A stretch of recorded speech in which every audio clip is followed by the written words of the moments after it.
Nioh spent nearly 13 years in development, starting off as a role-playing game before shifting to a Dynasty Warriors style action game and finally making the transformation to that rarest of all breeds, a game that gets compared to Soulsborne games and actually warrants the comparison. The developer, Team Ninja, admitted to being heavily inspired by Dark Souls and Bloodborne together with games like Ninja Gaiden and Onimusha, and the inspiration shines throughout. While comparisons to the infamous From Software series are undeniable, Nioh is also very much its own game and a damn good one at that. I'm giving the game 4 stars out of 5, but I will say this is damn close to a 5 for me.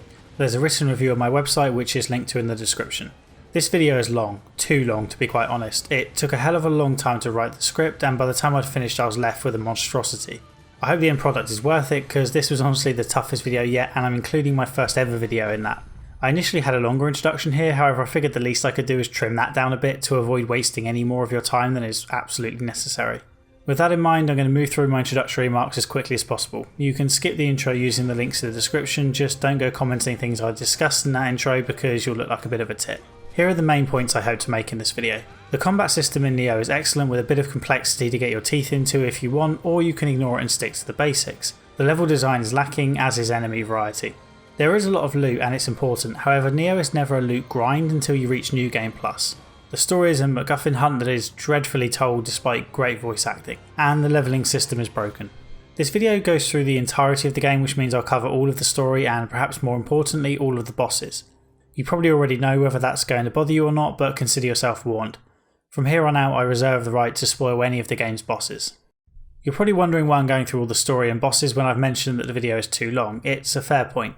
My reasons are, 1, many people, including myself, watch videos like this one without playing the game first and they want to know what's going on. I imagine that's even more likely for a PS4 exclusive. 2nd, I personally find it really tough to critique something like a story or the overall level design of a game without spending the time to go through that first. It's hard to find the balance between including information for context and just regurgitating the entire story. Finally, the story in Nioh is a bit of a mess and not particularly well told. I wouldn't be at all surprised if there were people who played the entire game and didn't follow what was going on. I like Nioh a lot. Its combat system might be better than the one in Bloodborne, and that's the gold standard in my opinion. At this point I should mention that Bloodborne is the only Soulsborne game I've played to completion. I've got the platinum and completed all the DLC. I put a lot of time into Demon Souls and Dark Souls but never completed them due to really bad luck with game save files and being in law school. I should also mention that while I love Bloodborne and enjoyed what I played of the Souls games, I'm not particularly good at these games. I can complete them, but I feel like I brute force my way through them as opposed to being incredibly skilled. I rarely beat bosses on the first try, and to be honest I'm happy if I beat a boss on the 5th attempt. You won't see any co-op footage in this video because I prefer to play solo. I also avoided as much information about the game as possible beyond some initial reviews which convinced me to purchase it. That said, Nioh isn't quite as cryptic with its systems as Bloodborne, so online information or videos like this one aren't as likely to spoil your experience. As with my other videos, this video is split into parts to make it easier to watch in chunks. I'm going to go through the story and all of the main missions while mixing in discussion of the game's mechanics and optional content. At the end I'll do a bit of summing up and put forward some suggestions for what I'd like to see in a sequel. I'm not going to completely nitpick the story, but I'm going to point out a few of the major problems I have with the way the story is presented. The story is so far down my list of priorities that if it didn't exist at all I would still have given Nioh a 4. It's simply not important to me in a game like this. And with that caveat about how little I care about the story, let's get stuck into the story.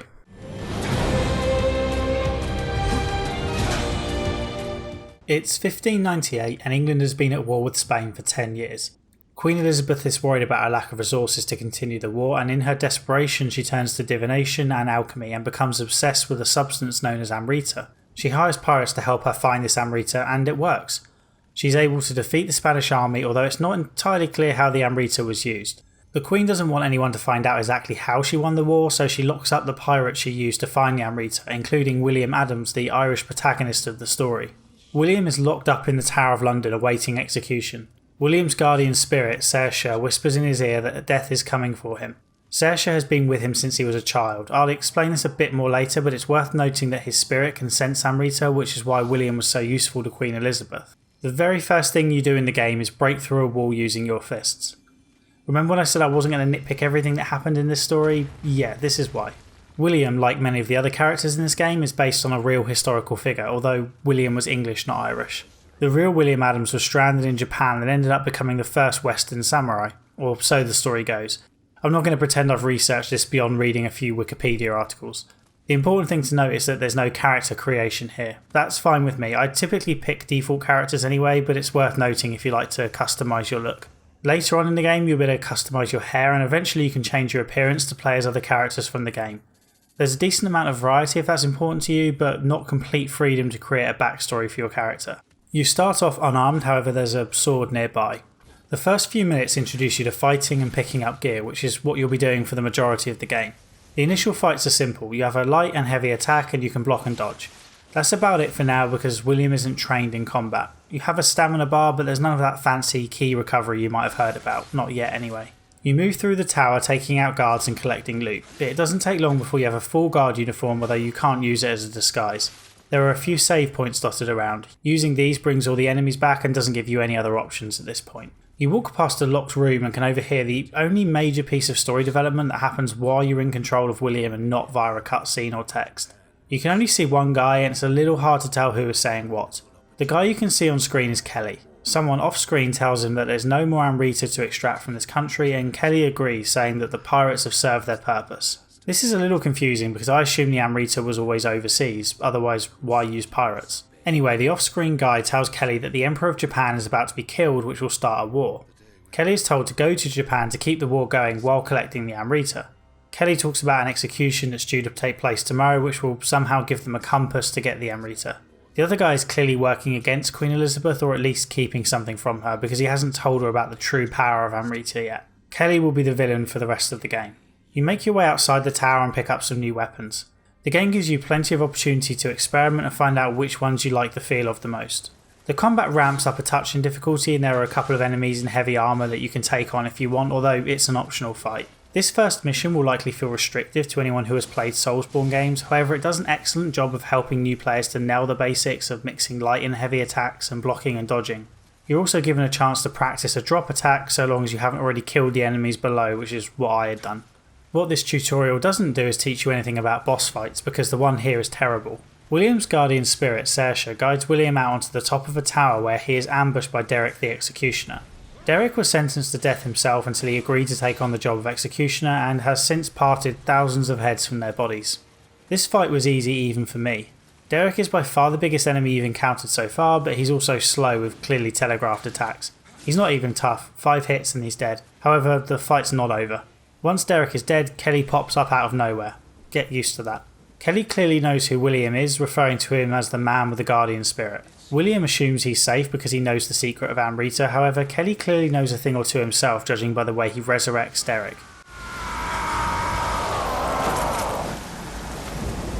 It's time for your execution.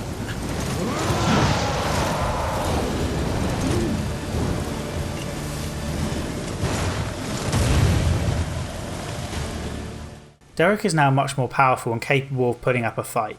For a few minutes it's still not a particularly tough battle. I'm wearing relatively heavy armour here and using an axe, which is not how I typically like to play action RPGs, and I struggled as a result. It's still embarrassing to watch the footage back, mind you. Can we just pretend I'm practicing dodging?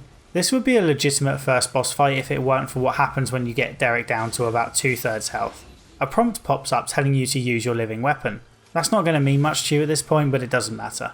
You press 2 buttons and Derek is defeated in a cutscene. I can't think of a more unsatisfying way to defeat a boss than by initiating a cutscene. Worst of all, you don't actually get to use the living weapon that you've activated, so it's not much of a tutorial for that either.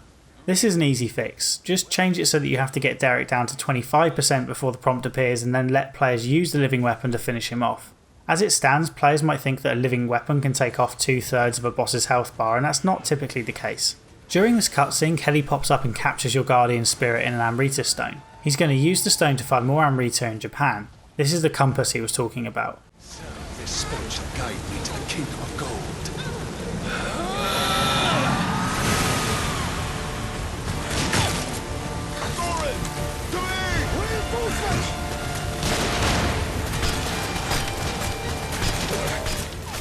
William keeps hold of a single feather, but he's then shot and falls into the water. The next time we see him, he's tied the feather to a small Amrita stone and is on a ship heading to Japan.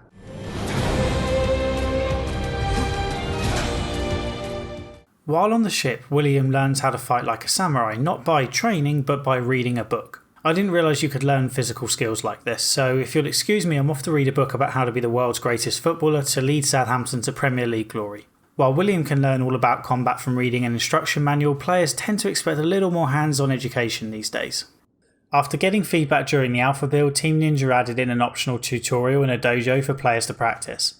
It breaks the narrative somewhat, which is presumably why William himself learns from a book, but I'd rather have a slightly broken narrative than no tutorial. Perhaps he should have had a tutor on the ship instead. It's hardly beyond the realm of possibility that a ship heading to Japan might have had a Japanese person on it who knows a thing or two about combat. It would have been a little clunky, but probably better than the current setup. Before leaving the ship, you choose your primary and secondary weapons from a choice of 5. Swords, dual swords, axes, spears, or a kusurigama, which is a chain with an iron weight on the end. You're not bound by the choices you make here, they just give you a tiny bonus to the stat which is most relevant to the weapons you pick.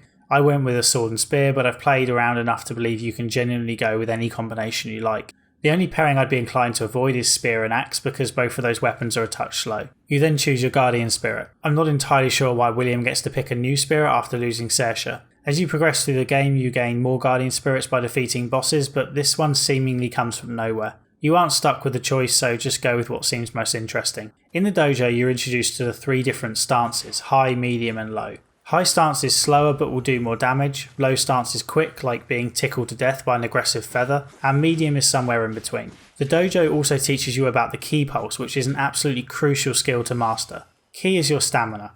It drains as you attack enemies, block attacks, dodge or sprint. Different attacks drain different amounts of ki. Heavy attacks from the high stance will drain a lot more than light attacks from the low stance. Nothing particularly exciting there. The real game changer is the ki pulse. After finishing an attack or combo, your ki starts to recharge with a white bar moving from left to right. If you press R1, you'll instantly regain your ki up to the point where the white line is when you press it. Regaining ki in this way is important enough in normal combat, however it's crucial in fights against yokai. We haven't seen them yet, however the short version is that these are demons from the yokai realm. They often bring with them yokai corruption, it's that weird white and black effect you can see on the floor. William regains stamina at a much slower rate in these yokai corruption areas, however if you execute a perfect ki pulse by pressing R1 when the white line is at the end, you'll clear away this corruption. You also get a quick introduction to bows and rifles which work exactly as you'd expect. And with that we've pretty much learned everything we need to know for the first third of the game.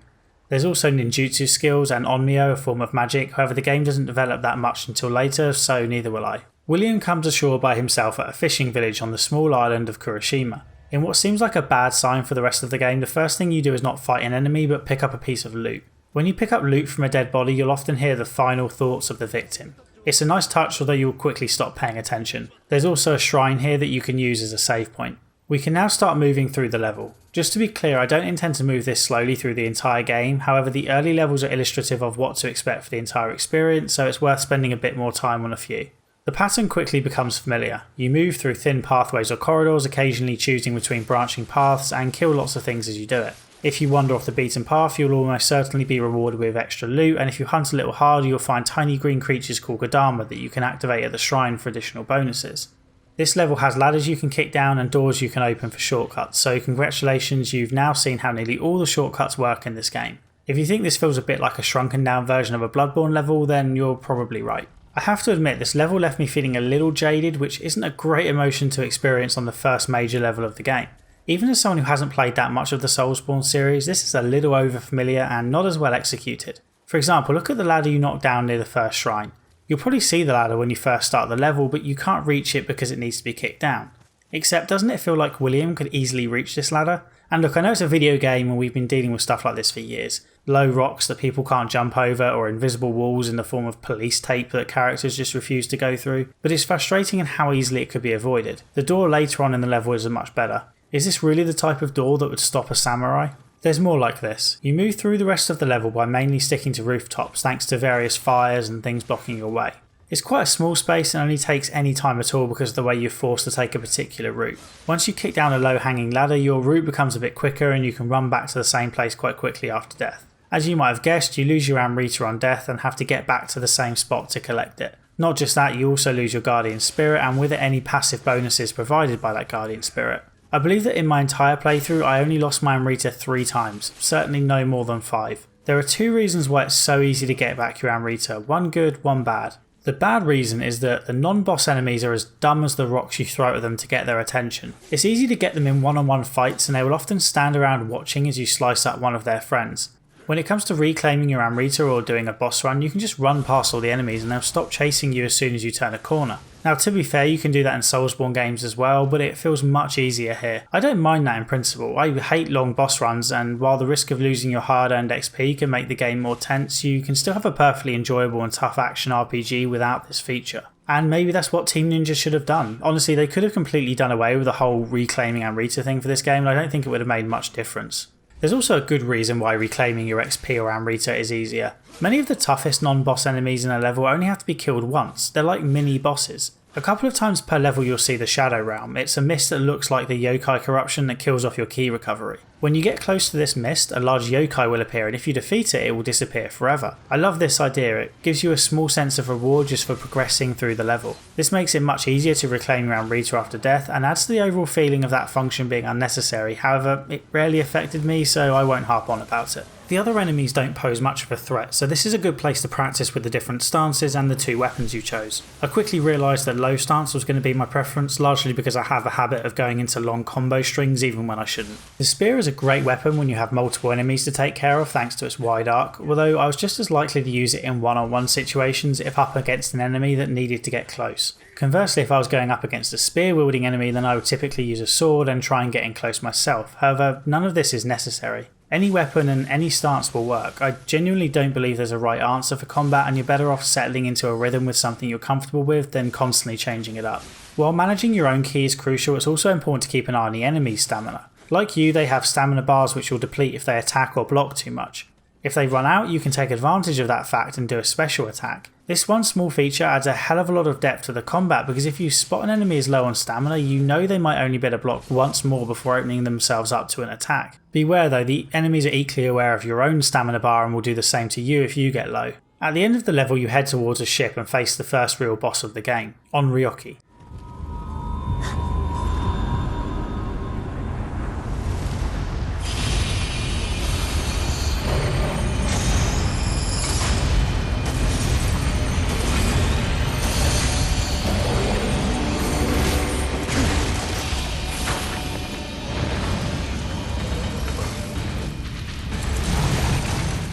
Did I mention I'm going to make a complete hash of pronouncing many of these names? Because I'm almost certainly going to. I'll do my best, but there are going to be mistakes, plenty of them. Onryoki is a bigger and tougher version of the yokai you fought earlier. He moves slowly and is weighed down by huge balls of steel. I know how he feels. Just leave that to hang, like the bad fart it is? Let's ignore that fight with Derek the Executioner, because the fight with Onryoki is so much better as an introduction to the game's boss fights. The arena is cramped, making the boss feel even larger than it already is. However, the camera does a good job of capturing the action and not getting stuck on the scenery. It's a basic two-phase fight with a boss that has well telegraphed moves which are easy to avoid when you've learned them. It teaches you to attack enemies from behind and look out for counters. It's exactly what a boss fight should be at this stage of the game. In the first phase, Onryoki will slam those balls to the ground either one at a time or both together. This is your chance to get behind him and claim some easy hits. He'll spin them around to get you to back off. I initially tried dodging these attacks, but they can easily be blocked without too much of a hit to your ki. Roughly halfway through the fight, Onryoki breaks out of his chains and is now free to swing those humongous fists in your direction. He'll also jump around, although that's easy to dodge. The only attack I had trouble with in this phase was him throwing the balls around. I wanted to practice dodge timing, but it was surprisingly difficult to avoid these things, especially when up close. I was overthinking it. The easy solution is to stand at the other end of the room and make sure you're moving to the side when he throws. He also has a grab attack, but I want to talk about that later in another section. This is why. These two images are a frame apart. You can see I'm not really caught by the grab, and yet it teleports me into it anyway. This isn't the only time I had an issue with hit detection in the game, and combined with a lack of invincibility frames, it can be a real problem. There's a section later in the video where I discuss iframes and hit detection issues, especially around grab attacks. Onryoki is a fun fight, and it's made all the more enjoyable by not having to slog your way back to it if you die. The boss run is really short, and this is consistent throughout the entire game. To be honest, it's so short I wonder whether you should just be given the opportunity to restart immediately at the boss, but now I just sound ungrateful. I finished Onryoki off with my living weapon. As you play the game, your guardian spirit gains power, and when it's full you can unleash this beast. I don't use it much during normal play, but it's quite cool for finishing off bosses. While the living weapon is active, William is invincible, however any damage he takes reduces the time the living weapon is active. You can add power and time to your living weapon by levelling up your Guardian Spirit along with other stats. Depending on your Guardian Spirit, you could have a living weapon that takes a long time to charge, or one that charges so quickly it can be used twice in one boss fight. Once Onryoki is defeated, William leaves the ship and bumps into a man named Hanzo Hattori who compliments William on his skill with the blade. William omits to mention that he learned it all from a really good book.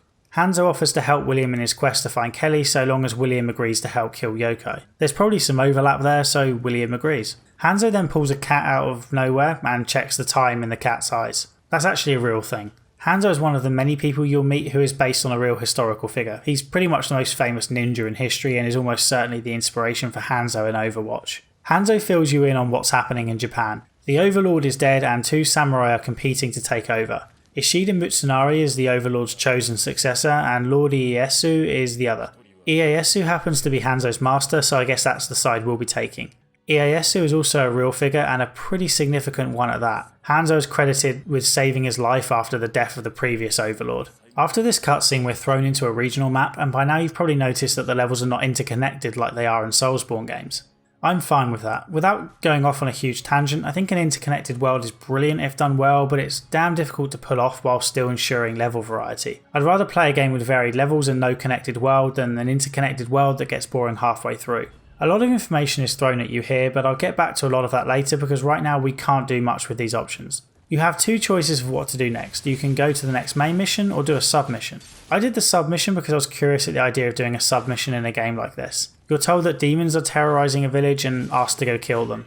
What this boils down to is going back to the previous level and playing it in reverse until you've killed all the yokai. This is what nearly all the submissions are if they are tied to previous levels. You play the level in reverse and either kill things or find things. Somehow open world fetch quests have made their way into a Soulsborne style game. Okay, so they're not that bad because the game is about the combat for me and not the story, so it doesn't matter much anyway. However, these levels aren't interesting enough to make me want to go through them twice, especially since it's best to do the submission after you've just left that level, otherwise it'll be far too easy. In addition to doing levels in reverse, submissions also offer you the chance to go up against bosses again or defeat tough enemies that come at you in stages. Some of these fights are really challenging when done at the appropriate level, with the game putting you up against multiple tough enemies that you typically fight one-on-one in the main campaign. The submissions are a good way to keep throwing combat challenges at you, but the rewards are typically disappointing, with not enough Amrita or materials rewarded to make some tough fights feel worthwhile. I've got an idea for these submissions that I'll talk about at the end because I do think they're a cool and relatively low effort way to add some variety to the game. I just don't think the implementation is good. For the second main mission, you're asked to go and save someone's son. There's a cutscene at the start where William meets a cat who initially seems to talk, however it's actually a spirit who pops out and possesses William. The cat explains that guardian spirits are created from prayer and belief, whereas Aratama are created from human grudge and anger, and there's now plenty of them thanks to years of war in Japan. I think Aratama are the beings that create yokai. Anyway, guardian spirits and Aratama represent the whole light versus dark theme for the game. Oh, and the cat possessing William means that he can now speak Japanese. This level mainly takes place inside a set of caverns inside a mountain, although you do occasionally get to go outside and see daylight. There's even a spring up here for you to bathe in if you need a break. The springs give you a health boost for a short period of time and are often placed near areas that would prove useful, although rarely near bosses. There's quite a cool moment on this cliff if you're paying attention to the red graves on the floor. These red graves are revenants, which are supposedly the graves of real world players. Some of these must have been put here by the developers because they can be far too convenient, and I hadn't actually gone online with the game at this point. Anyway, one grave said that the player died from falling, which I thought was a bit silly. How did someone fall off this cliff? Not even I'm that stupid. I kept walking and yeah, bats.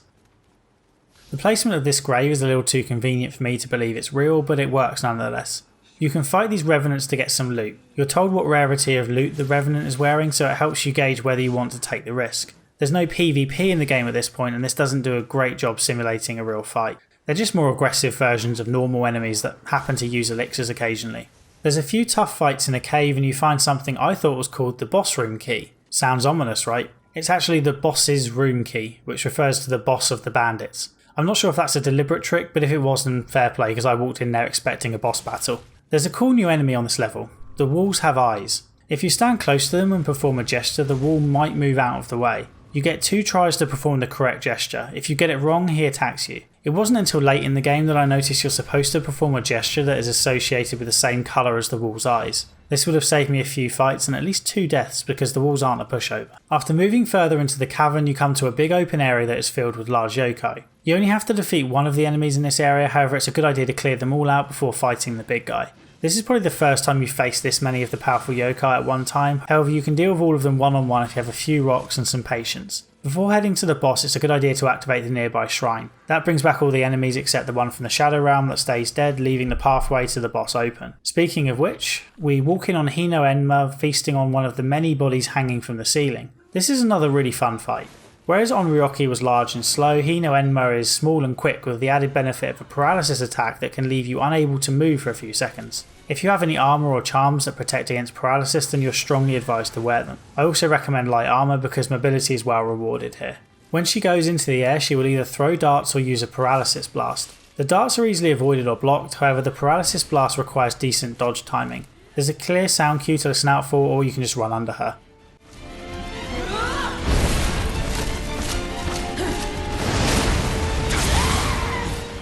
She also has a couple of flying charge attacks that aren't too tricky to dodge.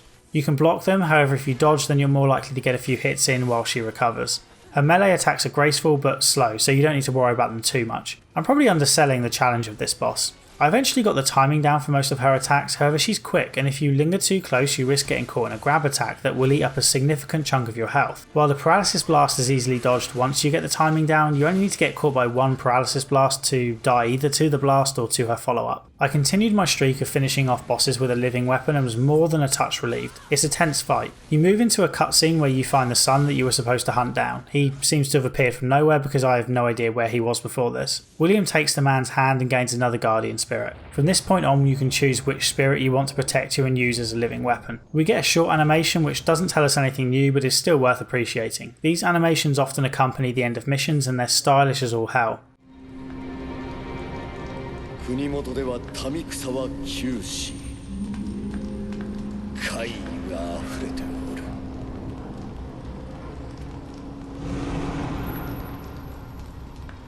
間もなく石田徳川の間で William ends up at a feast with a rescued son who swears allegiance to Lord Ieyasu. There's a guardian spirit here and another one outside with a young woman. These things aren't as rare as I first thought. It reminds me of when I got a Tamagotchi and then went into school and found out everyone else had them as well. The woman doesn't want to talk to a drunk samurai, but she does give you the name of another place that needs help with yokai. I dislike the company of drunk samurai. Hey! I am no samurai. So a common drunk. Even worse. The next level is also a save the family member quest. This time the head of the Tachibana family has gone missing and William is sent out to find him because it will help the war effort. Before starting the next mission, I want to highlight that my character is currently level 32, while the recommended mission level is 19, just worth noting for now. This level looks more open than the previous one and yet it ends up being just as restrictive. I'm not going to harp on about the shortcuts in every level, but I'm going to mention them again here for 2 reasons. One, there is a locked door right next to the shrine you start at. Because of how open this level is, you can quickly see the exact path you'll need to take to make it to the other side of the door, so there's zero sense of mystery here. My second issue is that other shortcuts consist of knocking down trees to create a path. I don't mind that this has been done before in Soulsborne games. My issue here is that the paths feel so unnecessary. You only need them because William is frustratingly incapable of climbing out of the water. When a tree falls across a large chasm, it feels cool to carefully walk across it. When you're chopping down a tree to save yourself from getting your hands dirty and exerting a tiny bit of energy, it starts to feel a touch wasteful. Without these invisible walls and basic shortcuts, you'd be able to run right up to the boss, however there's not much to stop you doing that anyway. It's starting to feel like Team Ninja is going to a lot of effort to replicate the features of Soulsborne levels without understanding the scale of those levels and why they needed shortcuts in the first place. There's not much new to discuss in this level, so we can make yet another short run to the boss. Nioh is part monkey, part tiger, part snake, and it can summon lightning to deal a lot of damage to players who aren't stocked up on gear that offers protection against it. You might as well make an effort to learn his attacks because you'll likely fight him 4 times during the course of the game. He's weak to water, so if you have an appropriate talisman to apply water damage to your weapon then that should help. His main attack is to summon 4 blasts of lightning after he raises his body into the air. Each blast homes in on William, but if you keep moving they won't be able to hit you. He emits a blast from his mouth which always moves from left to right. If you stay to his left you won't get hit, so this attack gives you an opening to get a few hits in of your own. His belly is his weak spot, and if you slash enough you should be able to stun him. Most opportunities to attack consist of taking advantage of his own mistakes, like when he locks himself into long combo strings that he insists on completing, or where he spin attacks towards the position you were in about 30 seconds ago. I don't actually think this attack is intended to hit you, it's a trick. He leaves a trail of lightning behind him and it's easy to get carried away and run straight into it as you try to follow up for some cheap hits. Nioh can also do poison and melee damage for good measure, however once you learn to look out for the lightning strikes you can play it fairly safe. Nioh has a tendency to spin on a point straight through the middle of his body like a car in a 90s arcade racer, and he'll also track you with some of his leaps. It's a little unnerving to watch, but some slight tracking is to be expected with large leaps because otherwise they'd be too easy to avoid. I don't think the order of the first 3 bosses is an accident. First you have a slow lumbering beast who hits hard, then there's a quick humanoid boss who can deal paralysis damage and is tricky to hit, followed by a beast enemy who can deal elemental damage as well as having a particular elemental weakness.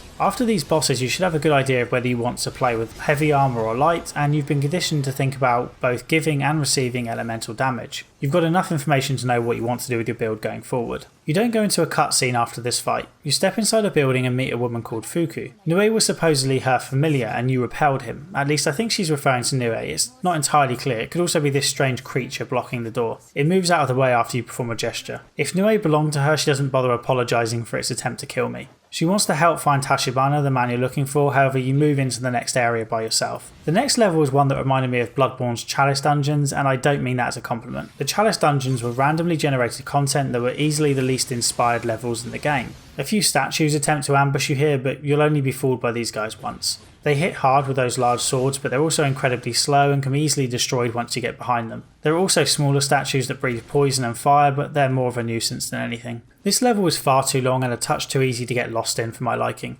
This might have been more bearable if it hadn't come right after the previous level with no break in between. If you've just struggled through a tough fight with Nioh, the last thing you want is a long maze-like level with no opportunity to go back to the map. If you're going to throw 2 levels together like this, then they should both be short. The first part up to the Nioh fight certainly fits that criteria, however this section is far too long and means you can easily be looking at over 2 hours from start to finish depending on your success with the bosses. I'd make it a rule that you can always go back to the map after a boss fight because this is excessive. Once you make it to the door you meet up with Fuku again and now she insists on accompanying you. You can blow through enemies in the next part because the game isn't balanced for 2 people fighting together. I'm completely fine with that and I'm sure it's deliberate. It's good to feel like a badass occasionally. When you enter the boss room you find Tachibana on the ground looking like he's near death. The entire cutscene looks kind of ridiculous because of the mask I made William wear. Fuku suddenly attacks Tachibana after realising it's Kelly in disguise.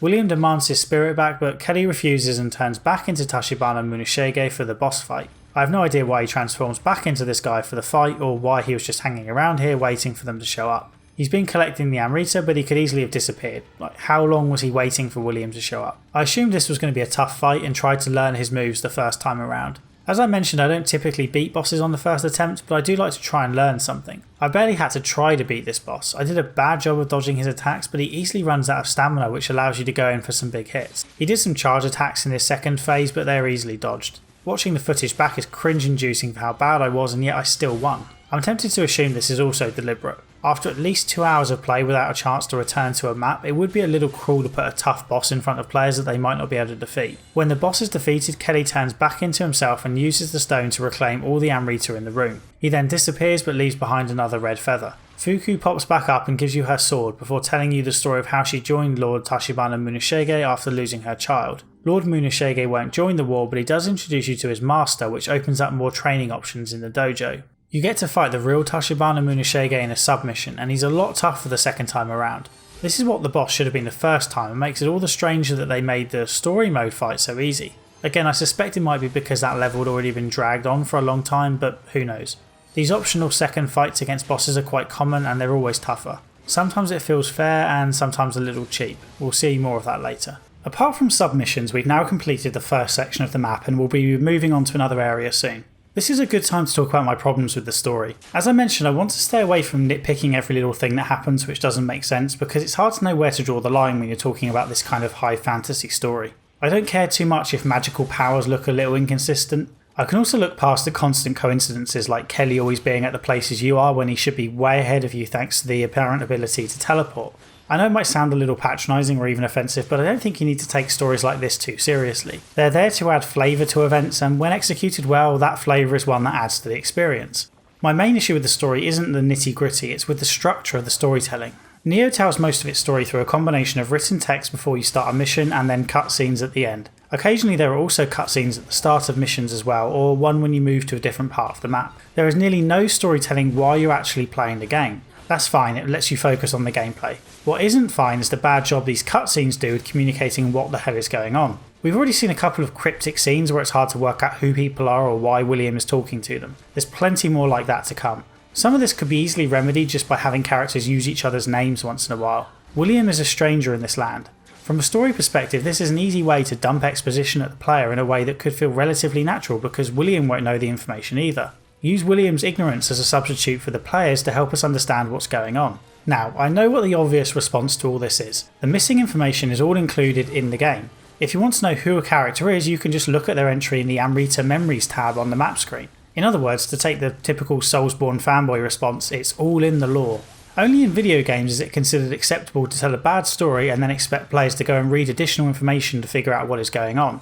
If you're one of those people who defend bad storytelling on the basis that general information or the answer to a particular plot hole is provided elsewhere, then gather around your phone, tablet, computer or whatever the hell you're watching this on. It's time for a little lesson in storytelling. Whether you're telling a story via a book, movie or game, if the consumer has to go digging around in appendices or looking things up online to understand what the hell is going on, then you have failed. That's not to say there's no place for supplemental materials that flesh out a world and its characters. This stuff is completely valid if used appropriately. Let's take a look at some good examples. I'm a huge fan of George R.R. Martin's Song of Ice and Fire series. I know, not exactly original these days. In addition to the main books, you can also buy a book called The World of Ice and Fire that serves almost as a history book for the world of Westeros. It's also got some beautiful illustrations and I highly recommend it. There are also novellas and graphic novels telling the prequel story of Dunk and Egg. For fans of the main books, these are fun ways to spend more time in a world they enjoy.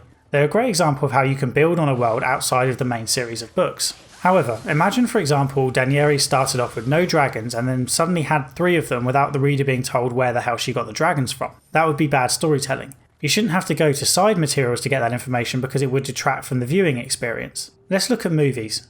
Before Man of Steel debuted in cinemas, a comic was released that showed Supergirl on a Kryptonian ship that ended up crash landing on Earth. This ship became the Fortress of Solitude that you see in the movie. In the movie you're told that the Fortress is a crashed Kryptonian ship, however only readers of the comic will know that Supergirl is in there somewhere.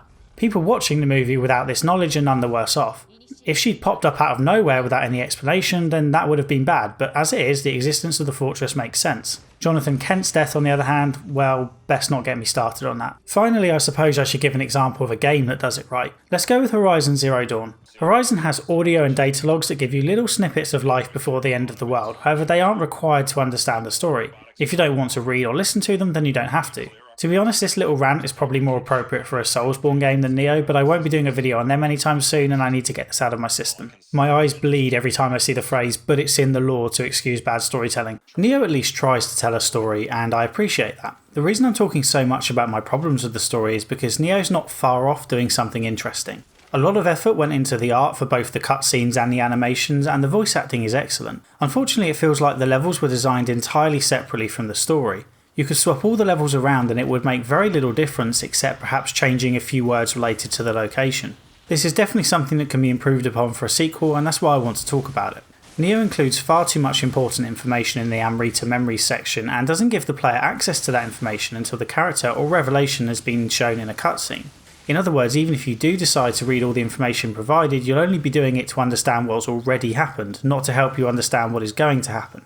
The story may be one of the casualties of the game's protracted development, however as I understand it, most of the story was created by Team Ninja. Still, fingers crossed that a sequel will improve on this part of the game. In this video I've attempted to focus on the important parts of the story and have provided names where required, however it's worth noting that I had to look most of this up after the fact. It's not all information you'll pick up just from playing and watching the cutscenes. Okay, back to the actual story.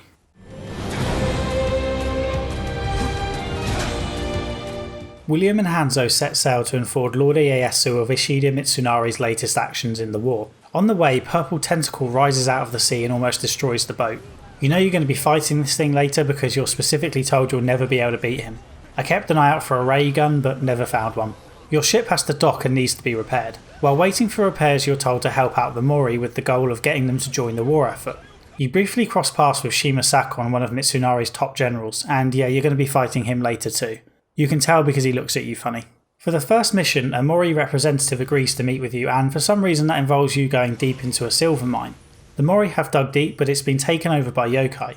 I don't believe any particular reason is given for this. Just to go back to my previous point, it really feels like the story was created as a set of excuses to go to levels rather than the levels themselves serving any purpose. This is another level with lots of shortcuts that typically consist of ladders that you can reach with an aggressive yoga pose.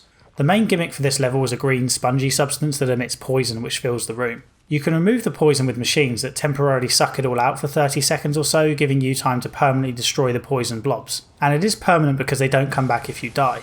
I've already talked about this a bit, but I do want to emphasise that I enjoy these little touches. It would be tedious to go through the process of clearing away the poison and destroying the blobs again after death, and wouldn't serve any purpose beyond consuming more of the player's time. This is a good moment to introduce you to one of my two least favourite yokai in this game. These guys are a form of yokai known in Nioh's lore as fucking firewheel pieces of shit. Seriously, that's what they're called. I checked the encyclopedia and the wiki and everything. These fuckers are easy to kill in theory, and yet they were the bane of my existence. One side has an exposed Amrita stone, and one hit to that side will temporarily stun it, allowing you to get in a couple of hits. Sounds easy, right? There's a few issues. First, blocking its charges is ineffective because of the fire damage. Dodging is much harder than it should be, as I often encounter these fucking firewheel pieces of shit in narrow spaces with little room to move. The most sensible strategy is to hit it with an arrow and then charge in, however that leads to the second problem. It doesn't stay down long and shoots out fire after a few seconds. You just need to be patient and time your attacks, but there's something about this guy that always makes me lose my temper. I try to get too many hits in and then get caught in the blast. Maybe it's all the fire around that makes me panic. It's my own fault, but these things are a menace. The boss for this level is Great Centipede. This is one of my least favourite bosses in the game. It's not difficult, it's just no fun to fight. You start by attacking the sections at the back. They don't survive long. After a few hits they scurry away, although one typically stays behind as a poison blob that you'll want to destroy. The Great Centipede can now move quite quickly and is constantly nipping at your heels. In addition to a poison attack, it can also do paralysis damage, so you'll want to wear appropriate gear if you have it, or bring along antidotes for the poison and needles for the paralysis. I never got into a rhythm with this fight.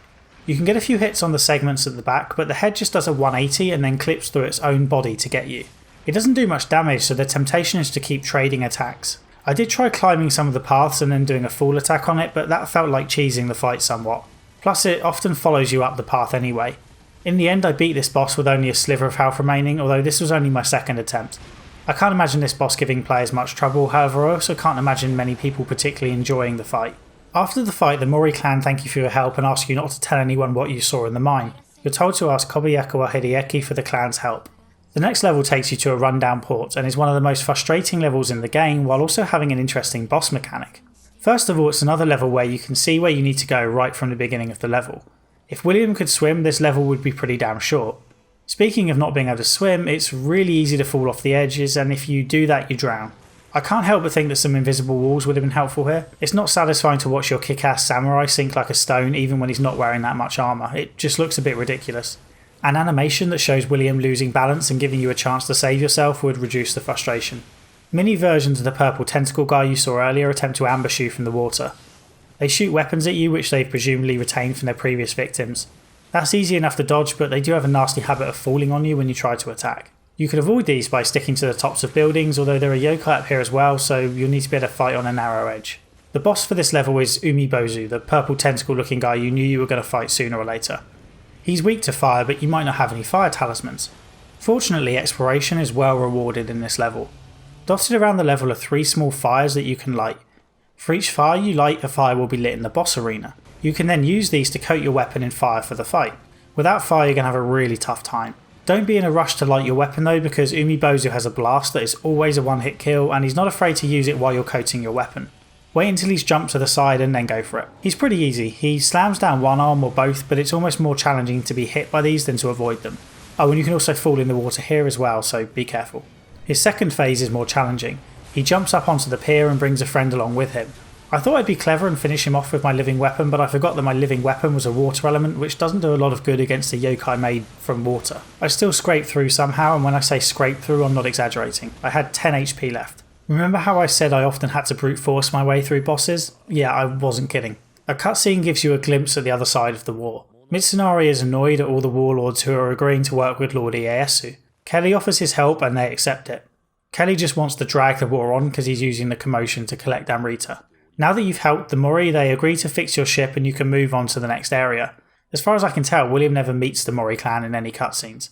It's another example of how detached the story can be from the levels themselves. Before carrying on with the story, I want to talk a bit about the skills you can acquire that have a significant effect on the in-game combat. You acquire samurai skill points by levelling up weapon-related attributes in your character build. You also gain separate skill points for ninjutsu and magic. I'm going to talk much more about overall builds and magic later, so for now let's just focus on the samurai skill points. This screen is a bit of a mess, but it's worth wading through. A lot of the moves help with ki. For example, you can regain extra ki if you execute a ki pulse by changing stance, or regain ki while dodging. You can also unlock sneak attacks and parries, or just an extra move for the end of your combo. This is where the better players will shine and where I did not. I ended up focusing on the ki regeneration skills because many of the combat skills would mess up my flow. For example, there's an ability where you can leap over the enemy. It can be useful, or you can accidentally do this.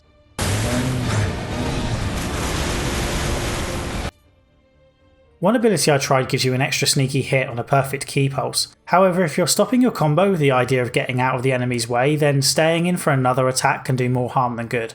In the end, I settled on a basic prod attack with my spear that proved incredibly useful for reducing enemy stamina and breaking through guards, and a move that hooks the enemy behind you for a few free hits. The other issue I had was simply keeping track of all the skills I'd assigned to William. Many of the moves can only be performed when in a certain stance or with a particular weapon, so you end up in middle stance with a sword trying to do a move that is only assigned to the spear, or you have the correct weapon but you're in the wrong stance. Another odd aspect is the way some skills you unlock can be assigned to all weapons or some weapons, whereas others apply to just the one in the skill tree you purchase it from. So yeah, this screen needs a bit of cleaning up, but there's plenty in here to help you customise your fight style a bit. Just because I didn't use all the skills, I'm still happy they're here for those who will properly use them. And with that, we can move on to the next region.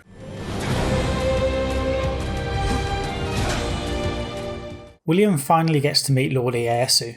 Kind of. He senses that the man has no real power and makes his feelings known to Hanzo. Hanzo, do you seriously follow this pretentious little prick? That's actually Lord Ieyasu's double. A man called Naomasa proposes a test of William's loyalty before he can meet the real deal. There are rumours of strange creatures attacking travellers.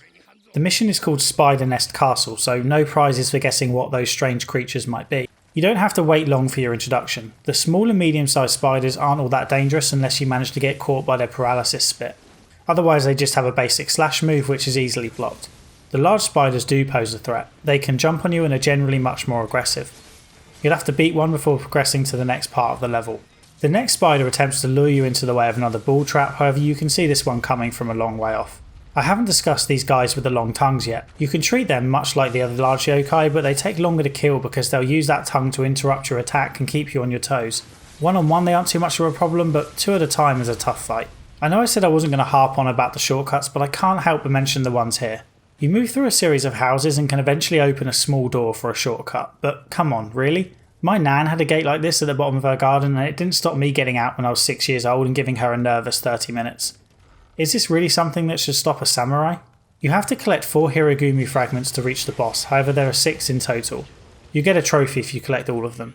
You then head inside a building but won't be able to access the shrine until you go up a level and then drop back down. You can then open a shortcut, but it's a shortcut that serves no purpose. The boss fight is up the top of the stairs. Guess what type of boss it is? Jorugumu is a large spider-woman hybrid who happens to be a great illustration of why you should be careful before describing particular bosses as easy or hard. When I first strolled into the boss room I had no elixirs on hand and presumably no hope in hell of winning the fight. Jorugumu ended up being almost embarrassingly easy. Like the other spiders, she has a paralysis attack and a melee attack, but that was about it. I ended up dying what felt like a silly death, but I didn't care. After all, with a full stash of elixirs I knew I would beat her easily the next time. Except I didn't beat her the next time or the time after that. Watching the footage back I'm still on the side of this being one of the easier fights, but I'm not going to pretend she didn't give me any problems. My big mistake was sticking to a low stance when I would have been much better off in high stance. Doing so well the first time made me assume that I already had the correct strategy, but I got lucky. Her big red arse is an obvious weak point, but she covers it up after a few hits. Eventually she uncovers it and you can go back for a few more. She jumps around a lot in her second phase and covers the floor in spider webs to slow you down. This is another boss you'll have to fight again later, so make sure you're comfortable with her moveset to make life easier on yourself. The next cutscene is entirely disconnected to what just happened. A man called Danjo gives you some tea and a bell, which is the game's way of introducing you to the hidden tea house. This is a good time to talk about what you'll see in the map screen in a little more detail. The hidden tea house is a shop of sorts where you can exchange glory for items, gestures, or even the ability to play as new characters. Glory is a currency you earn from defeating revenants or playing co-op online. You can increase the amount of glory you earn by joining a clan. You get a bonus like additional elixirs, and the winning clan gets a glory bonus. I didn't do any online play until post-game, so I didn't earn enough glory to go spending it on consumables. Playing as new characters is quite expensive, so if you want to do that, make sure you fight a lot of revenants and do some online stuff. The dojo is exactly what you'd expect it is. Initially you learn a few basic moves and then get some tough fights against your dojo master. This is also where you'll learn ninjutsu and Nioh magic skills, which I'll be talking about soon. The blacksmith is obviously the place where you buy and sell gear, but you can also forge your own with materials you collect. I wouldn't recommend spending a lot of time here. The stuff you can buy is nearly always inferior to what you pick up during missions, and even what you forge only tends to be a minor improvement. The rarer the materials you use to forge a weapon or armour, the higher the chance you have of getting a legendary piece at the end of it. As these systems go, it's fine, but I didn't get much value from it. The blacksmith does have one very useful feature, and that's soul matching. Soul matching lets you upgrade a piece of gear to a higher level, and therefore higher base stats, by sacrificing a higher level piece of gear. This is useful if you have a set of armour that you want to keep using even when you've out-leveled it. Sets give you bonuses depending on how many pieces you're wearing, so if you can wear 6 pieces of a set, then it's typically worth doing. Or you might want to sacrifice heavy armour to improve your light armour level. Soul matching also resets your weapon familiarity. The more you use a weapon, the better it becomes through the familiarity system, so resetting familiarity can be advantageous in the long run. The rarer gear also has unique stat bonuses, so you might want to keep wearing a lower level piece of gear for as long as possible. Or perhaps you just like the look of certain gear and want to keep wearing it even though it's underleveled. This soul matching gets pretty expensive later on, but it helped me keep a few set bonuses going longer than I would have otherwise. The final thing I'll mention is Twilight missions. These are the same missions you've already played, but they're tougher. Not just in a New Game Plus kind of way where all the enemies have bigger health bars and do more damage, it's more about there being tougher enemies overall and different enemy placement. It's still not enough of a difference for me to want to do an entire mission again, including the boss fight. The missions are tough and the rewards just aren't worth it. The Twilight missions have had some effort put into them, so it's not fair to say they should be ignored. I'll discuss these again briefly near the end of the video. I've covered most of the important stuff now with the exception of my build, which I'll get to very soon. Back to the campaign now though. For the next mission we set out to the Honnoji Temple, where it's snowing in the middle of June and a woman's cries are echoing out all around. There are large ice crystals blocking your path which can only be destroyed by killing some butterflies. The crystals disappear permanently even when you die. Crystals like this pop up in a few other areas, but for now there's not much else to see on this level. The source of the crying reveals herself at the end of the mission. Yuki Onna says she hasn't had a visitor in quite some time, and it's not hard to work out why given the way she welcomes William. I beat this boss on my first try, but I'm not sure how. The rifle ammunition on the floor was a not so subtle clue that she might be weak to gunfire, and she is. Getting those shots in is another issue altogether. In addition to her ranged attacks, Yuki Onna can close the gap with a deadly charge attack that only has a blue flash to indicate when she's going to launch herself at you. It's easy enough to spot when you're looking for her, but if you're firing at the same time it's easy to miss.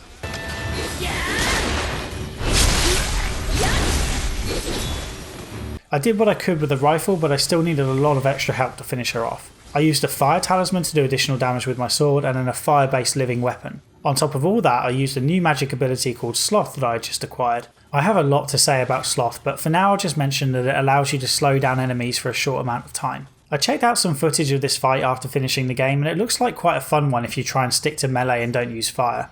I slightly regret the way I powered through this boss, to be honest. After the fight, Yuki Onna is free to be reunited with her dead lord. She believed in Lord Nobunaga's dream of unifying the country, but they were betrayed. Kelly brought her back to life with his magic and William has now set her free again. William meets a man called 10K who telepathically tells him that he has secrets to share.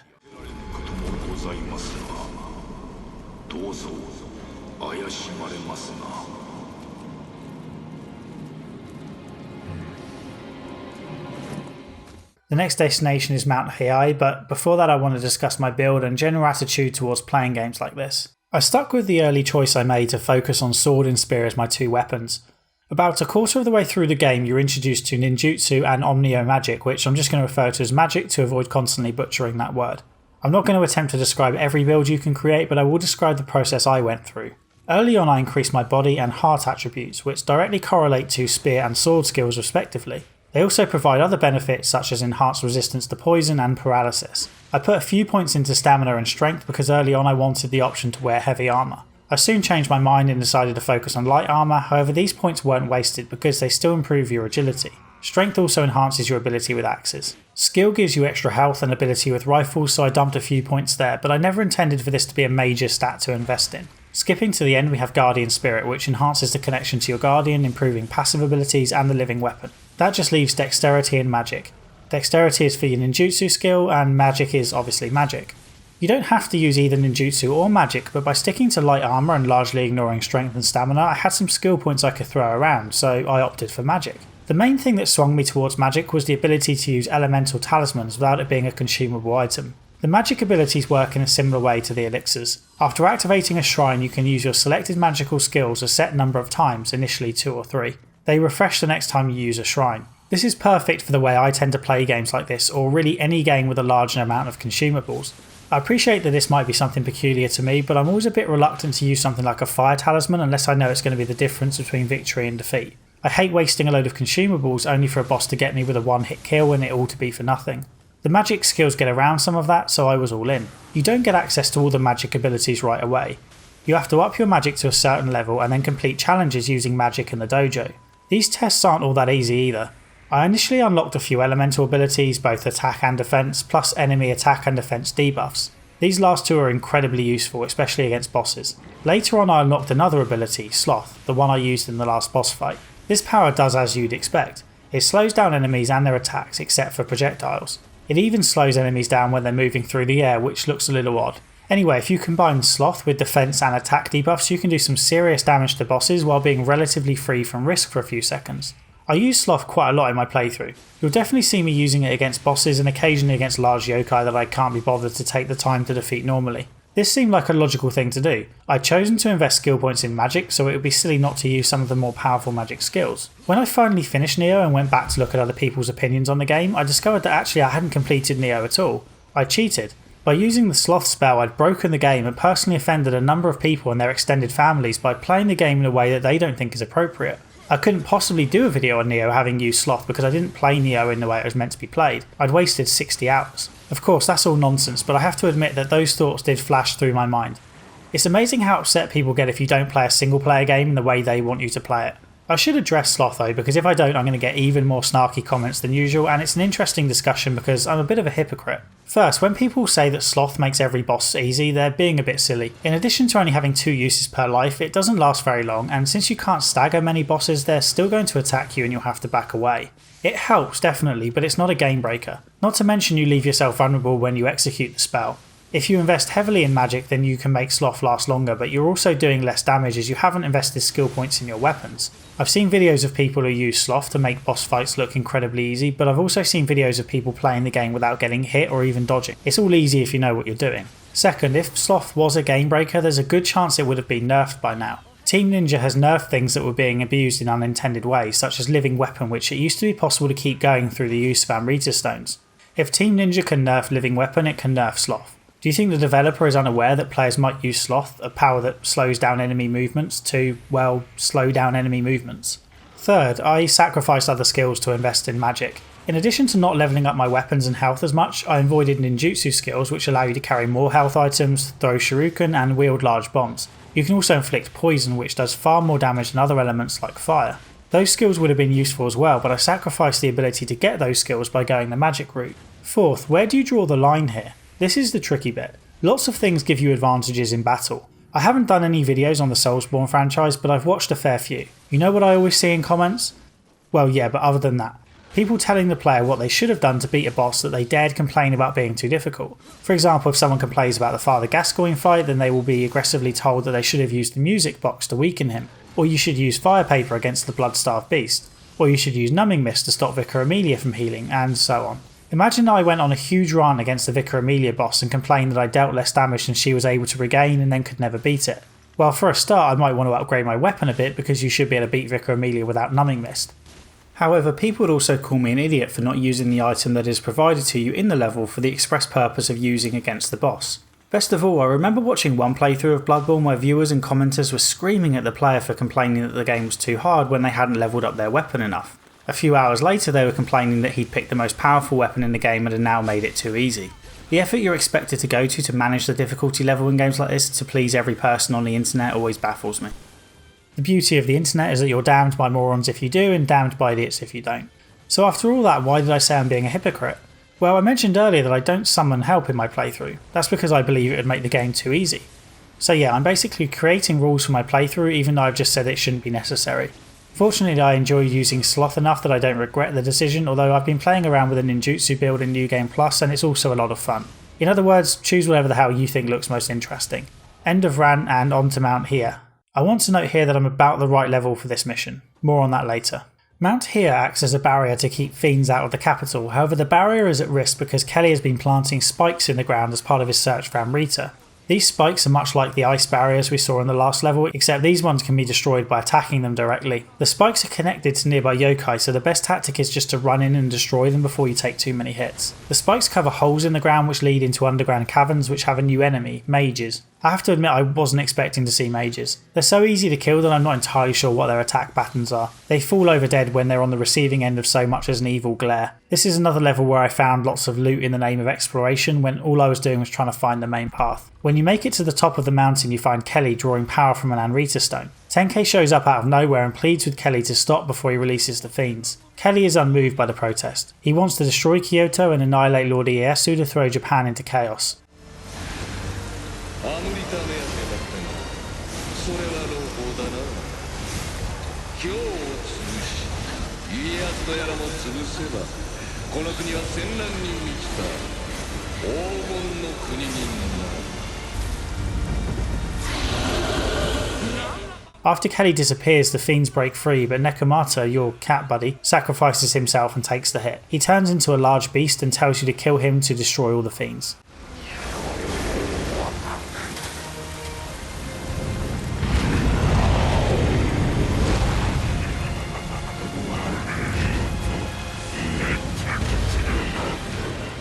And so begins a boss that is about as imaginative as its name, White Tiger. There's nothing fundamentally wrong with the boss, it's just an inferior version of one we've already met. Nioh also had a laser blast from its mouth. It also used its paws for some melee attacks and spins around to hit you with its tail. It also does the weird thing where it spins on a pin. Instead of a lightning attack, White Tiger has a projectile attack, but yeah, it's much the same. I don't have a lot to say about this boss. Once it's over, Fuku uses the Spirit Stone to repair the barrier, and your cat buddy Nekomata says goodbye, leaving behind another feather. We've got enough for a comfy pillow at this point. I suppose I'm supposed to feel bad about the cat sacrifice, but it's difficult since we've exchanged all of about 4 words together. And with that done, we're off to another section of the map.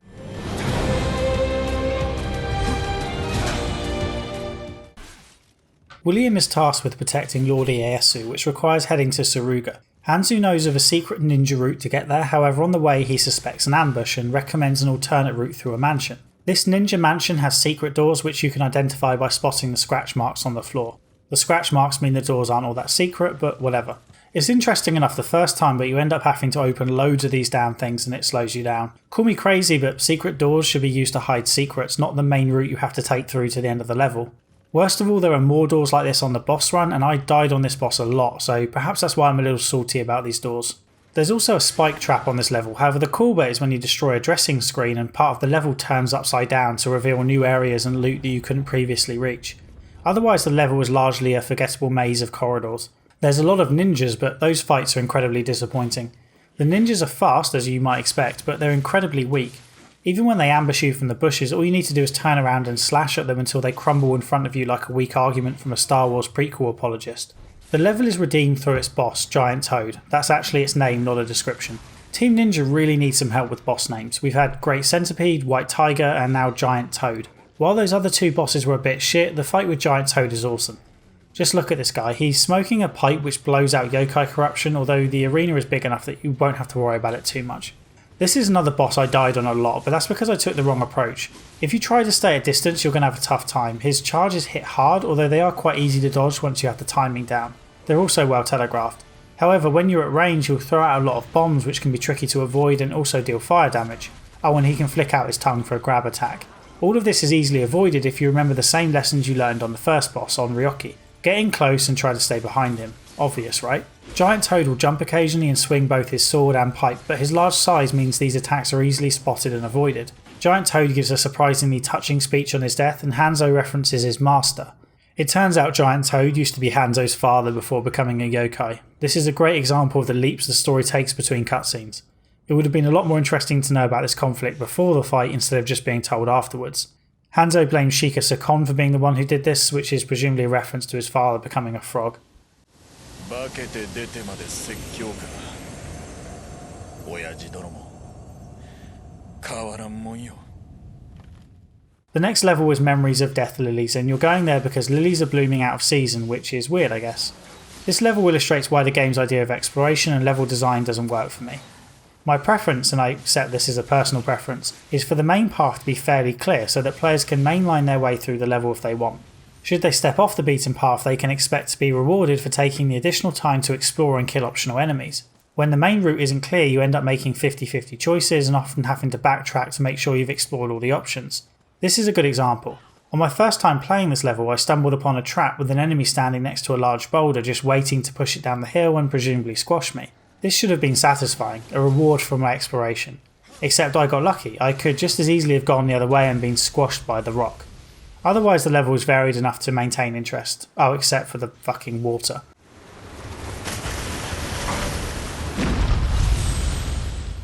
There's a couple of enemies we haven't discussed yet. These adorable little guys are one-eyed imps, and they're a lot more deadly than they look. If they hit you with their tongue, they absorb Amrita from you, and if they absorb enough, they will turn into a one-eyed Oni. You also get attacked by umbrellas here. That's actually what they are, I'm not just being facetious. They can shoot paralytic needles, but you can easily charge them down and finish them off with one combo. Remember when I mentioned the fucking firewheel pieces of shit, and I said they were one of my two most hated enemies? Meet the other. Fucking flying pieces of shit. Seriously, that's what they're actually called. I looked it up on the... Okay, fine, they're Raven Tengu. They're weak against lightning if you happen to have that buff on you, and they have a wind attack that you might want to protect against. Other than that, they're just like the wheel monks in that they always tempt me in for too many hits and then deal a crap ton of damage. I started using Sloth on these things just because the fights ended up dragging on far too long otherwise. I had a lightning ability, however I rarely had it available whenever I happened to stumble upon these things. Sod's law, I guess. Eventually you find a key and make it to the boss arena for your showdown with the appropriately named Ogress.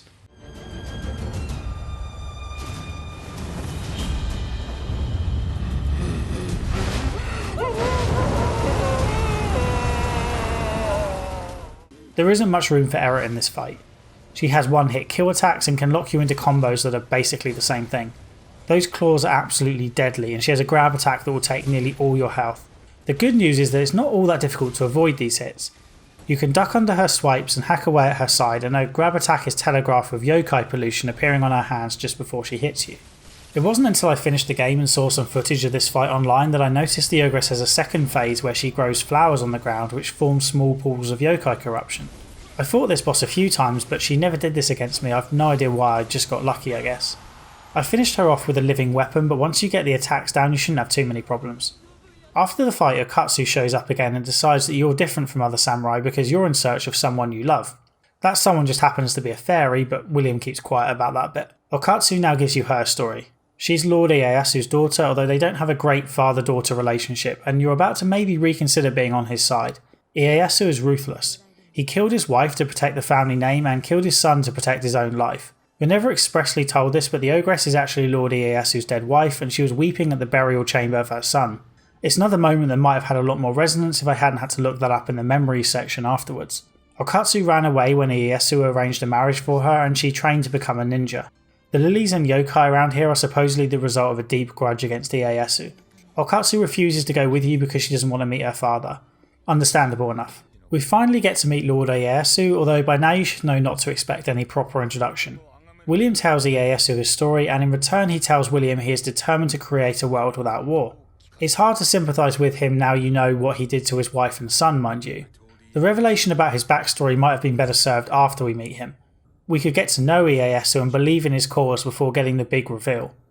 As it is, we already know the truth about him at our first meeting. Kelly is at Edo Castle, which is our next destination. The samurai are under Kelly's control thanks to some purple crystals dotted around the level. Kelly commands the samurai to kill each other, and they do. He takes Ieyasu's family hostage and notices Okatsu's guardian spirit. Presumably this is enough for him to realise that she's important. The next level is an attempt to break into Edo Castle, and it's the closest the game comes to telling you a story through the level itself, because we do actually break into the castle by moving through a set of flooded dungeons and cellars. The water here isn't poisonous, but it does fill up a meter under your life bar. When the meter is full, William will get sick if he tries to consume elixirs or other items, which leaves you open to an attack. It's an interesting mechanic that I didn't see get repeated anywhere else in the game.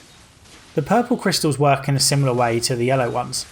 If you destroy the crystals, the enemies who are possessed by those crystals will collapse and disappear.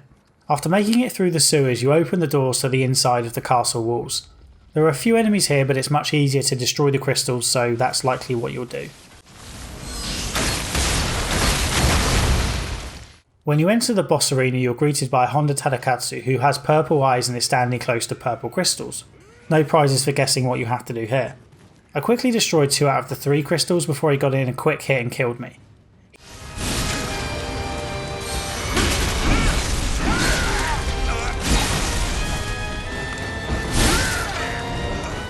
He's incredibly powerful, but it seems safe to assume he would weaken once I destroyed the crystals. As an aside, I think you can destroy one of the crystals from outside the boss room, although I'm not 100% sure because they don't come back after you die. Honda is so quick that I didn't even make it to the 3rd crystal the next time. I recommend you actually go to the effort of dodging his attacks and waiting for an opening before running to the crystal. Genius advice, right? After destroying the 3rd crystal, Honda collapses and that's it. The boss fight is over. You can fight Honda separately in a submission, although it's still not a tough fight. A better approach might have been to make one of the crystals unreachable so that Honda's possession gets weaker after you destroy 2 of the crystals, but he can still put up a fight. There's another reason why this fight might have been made deliberately easy. It's another one of those levels that doesn't end with the boss fight. Hey! You're not the one who's at fault here. Honda is ashamed he let himself be controlled so easily and asks William to kill him. William refuses of course, and we continue on into the castle. This is one of the longer stretches of time without reaching a shrine, and I managed to lose some Amrita here after trying to take on a few too many samurai in narrow corridors. After reaching a shrine, you climb up through the castle and meet the next boss, Okatsu. She's also possessed, but this time there are no crystals to destroy. You're going to have to fight her. If you ever want an example of how impatience is not a virtue in games like this, then be fighting Okatsu is it. She's not that difficult to fight. She charges at you and then follows up with a second attack just when you're about to go in for the kill. When she's not flying through the air, she's flipping around doing a lot of weak and easily avoided melee attacks. The problem comes when you try and do some damage. She's quick and has the habit of bouncing away from all your attacks until you run out of ki. She even seems to teleport short distances if you're about to hit her. If you resist the urge to go into long combo chains and wait patiently, then you should be able to get a few hits in. While low stance might seem like the obvious option here, high stance can also work fairly well because she avoids most hits anyway. If you do make contact, you do a decent amount of damage, or you can just flail around like me. Okatsu has a guardian spirit, but instead of summoning a living weapon, she summons a pair of comfy slippers that make her a bit faster on her feet. I suspect if you do this fight properly, it ends up looking like a glorious dance as William and Okatsu move gracefully around the arena like a couple who love and hate each other in equal measure. The way I thought Okatsu was, well, it's more like the sort of dancing I see in the mirror as I remember why I don't go to nightclubs anymore. Wake up.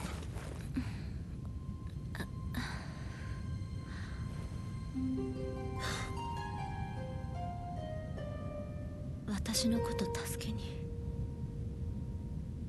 くっさ。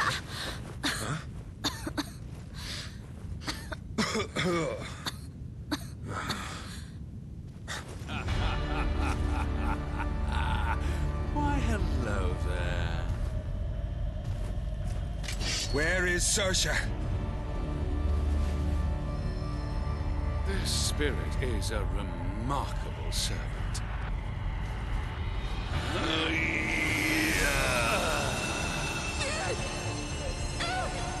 Once you defeat Okatsu, the possession somehow breaks and Kelly shows up and taunts William with his guardian spirit. William goes for him, but it's just an illusion. The real Kelly appears and grabs Okatsu, holding her hostage in front of him. Ieyasu shows up and Kelly offers to let Okatsu go if Ieyasu takes her place. We all know how Ieyasu feels about family loyalty, so it's no surprise that he refuses. Okatsu slips a knife out of somewhere and uses it to attack Kelly. Hanzo shows up and Okatsu ends up going off the side of the roof. William jumps after her because apparently he can actually fucking swim now.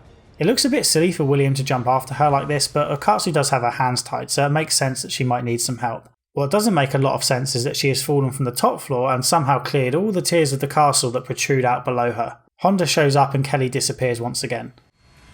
すでに目的は果たした。知らせが。三つ編み目が挙兵いたした。 We're now ready to move on to the penultimate section of the map.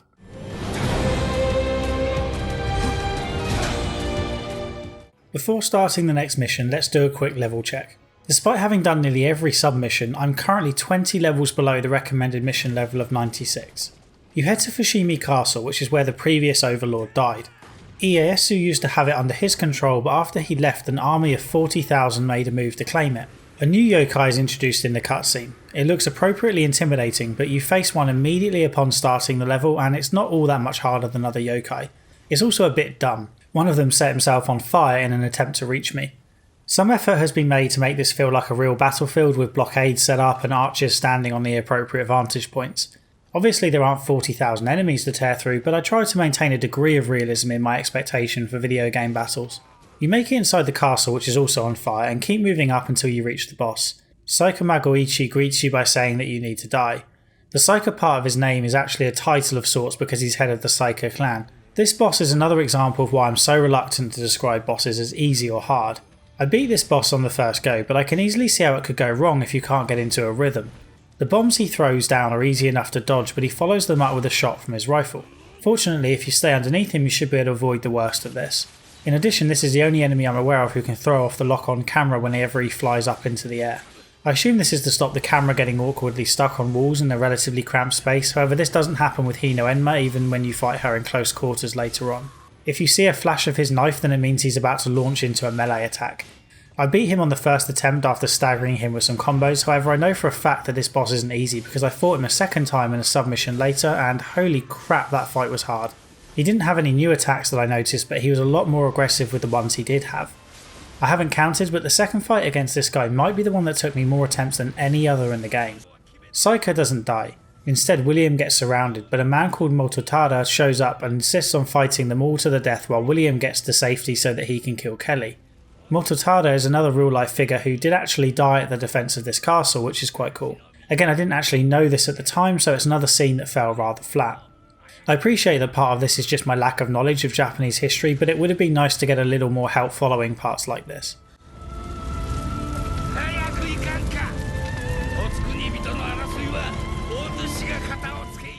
On the next mission, we finally get to experience a battlefield and see the war taking place.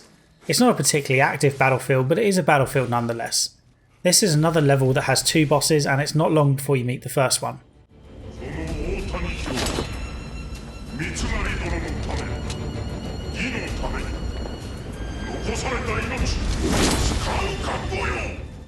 Otani Yoshitsugu is a good example of a boss for whom sloth and debuffs work really well. The debuffs are even more useful than sloth because his energy blast is tricky to avoid. It hits you about 1/3 of a second after the flash that telegraphs it, but it has a wide arc, so you need to do more than just dodge once to avoid it. He often charges at you and misses, which gives you a few seconds to rain hits down on him from behind. This is another boss I beat first time, but to do so I used all my magic and a living weapon, so read into that what you will. We then get a cutscene showing Mitsunari refusing to concede the fight despite the loss of his generals. Shima Sakon gives a nice little speech and challenges you to bring the fight. The map opens up here a lot, or at least it pretends to. There's still a lot of invisible walls, but it does at least feel like you're on a real battlefield. A lot of the enemy soldiers ignore you, which is either because they're too busy shooting at the enemy or they have terrible AI. I'm just going to use my imagination and pretend that they're oblivious to William because he's snuck behind enemy lines. You can spend time taking out every single soldier or just run to the next boss, which isn't far away. Now we fight Shima Sakon, Mitsunari's main general. You watch him tear other people down and then it's your turn.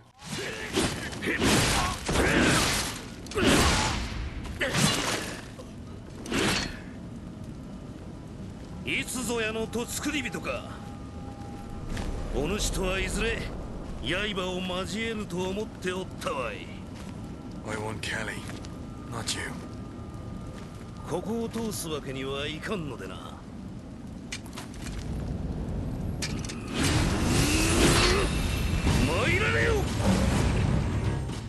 When I talked about the sloth skill earlier, I mentioned that people normally expect you to use items to your advantage and criticise you if you don't.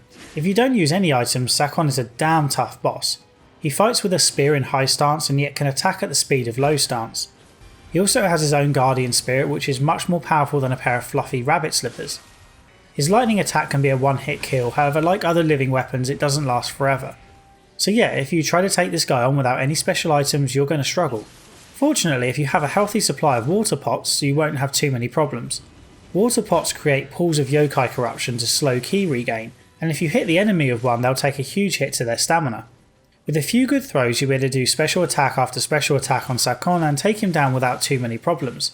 Is this cheating along the lines of Sloth? Honestly, I have no idea at this point. I feel like using the resources at your disposal is legitimate, but I can't keep up with the internet hive mind. Sloth is bad, water pots are good, poison is cheesing but fire is okay. Honestly, I have no idea anymore. Sakon asks William to kill him after explaining that Mitsunari used most of his fortune to keep Sakon by his side. William refuses to kill him but does take his spear.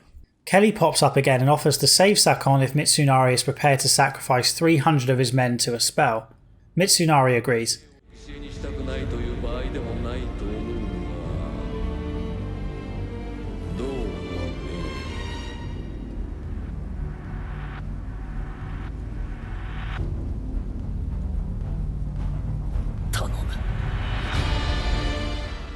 Kelly's spell creates a giant beast called Gashadokuro.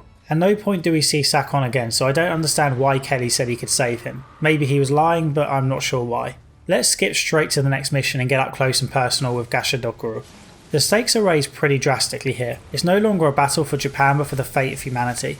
Most of this level consists of a huge open crater where the beast stands around waving his arms and generally drawing attention to himself. You can run straight to the boss if you want. It won't take long and you will have a tough fight. This level has another crystal based gimmick which will help you with the boss. Early on, 10k gives you a spike to destroy the crystals. Destroying the crystals creates spots which charge your living weapon, and once you've destroyed all three there will be plenty of them in the boss arena. Gashadokuro is pretty easy once you know what you're doing. First you want to pick an ankle to hack away at until it's destroyed. Gashadokuro then screams in pain and rests his head on a ledge at a convenient height for you to attack with your living weapon.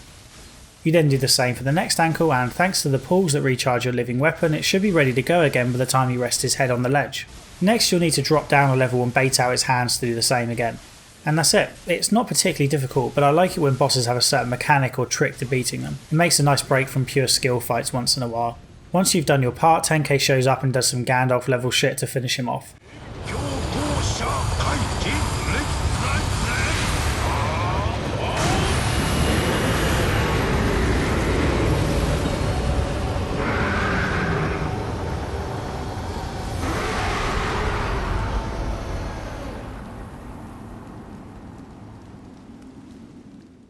Before moving on to the final section of the game, I want to very briefly talk about the game's presentation and graphics options. I'm playing Nioh at 720p and 60fps on the PS4, however you can choose to play at 1080p and 30fps if you prefer. The footage in the background now is the game running at 1080p and 30fps.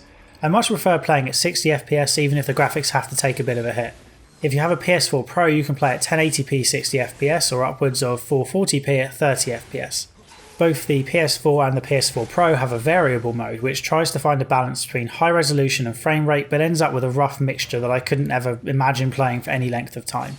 Team Ninja should be commended for including these options instead of forcing players to accept one or the other. With the introduction of the PS4 Pro I hope these kinds of graphical options become more common. And now let's move on to the final act.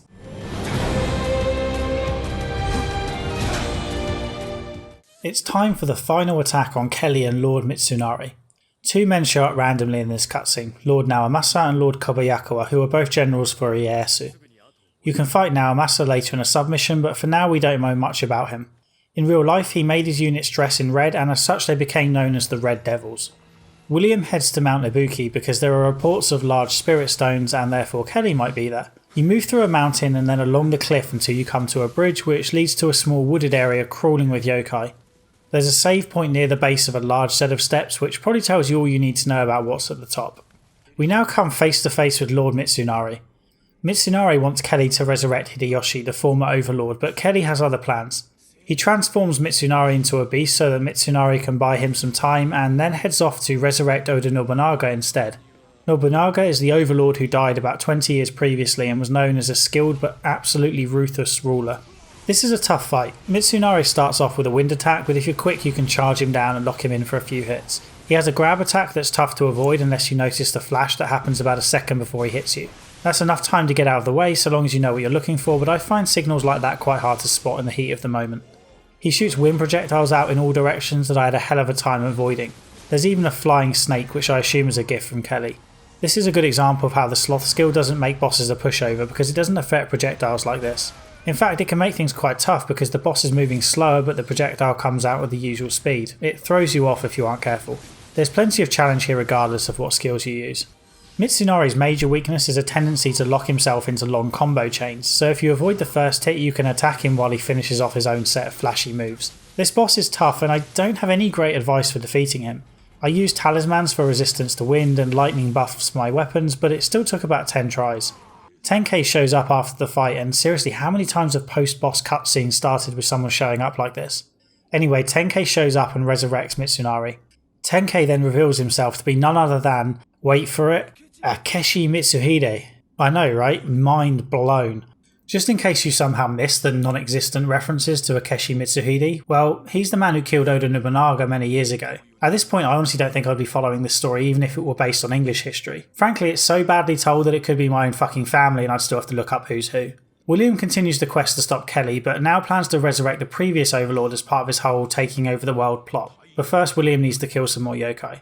Remnants of Lord Mitsunari's army are holed up in Sawayama Castle and aren't ready to give up the fight. In addition, Mitsunari's grudge has fueled the yokai who are terrorising Ieyasu's men and destroying morale. This is another level where I uncovered all the secrets in the process of trying to find my way to the end. It's a bit of a maze, however it does at least feel like a real place where people might have lived. A bit more effort has been put into this one. There's a set of jail cells at the bottom and a spiral staircase leading up to a set of rooms that actually have books and tables in them. Not many, but enough that I can believe this room might have been used by people. On the other hand, there's also a boulder trap on this staircase and I have no idea how they got that bloody rock up there. You catch up to Kelly, who is doing some mystical stuff with the body of the deceased Overlord, but they both disappear, leaving you to face off against another boss. A boss who happens to be one of the easiest in the game. Obsidian Samurai is, like you, a foreigner in Japan. Unlike you, he came here on a slave ship. The name Obsidian Samurai is a little on the nose, however he's a real life historical figure, so it is what it is. For most of the fight, this boss is incredibly slow. He swings his axe around menacingly, but you have to deliberately walk into it to get hit.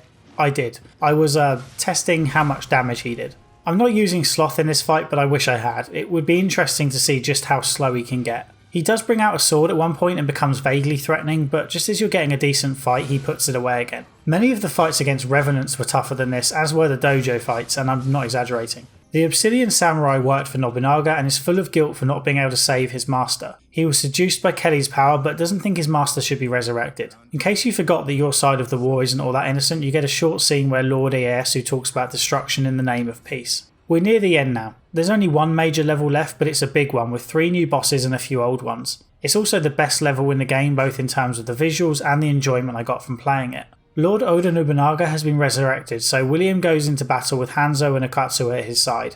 He literally goes into battle with them this time. They don't disappear as soon as the cutscene finishes. The level design is absurd, but frankly I prefer absurd to having to push down tiny ass ladders and open gates that don't even look childproof. With Hanzo and Akatsuo at your side, you won't struggle with any of the fights, and I'm fine with that. It feels like a reward, and let's face it, the real challenge is soon to come. You have to move through the level in a strict order, but eventually you get to a large door and walk through it to stand at the bottom of a huge path that leads to a castle. Can you guess what's going to happen here?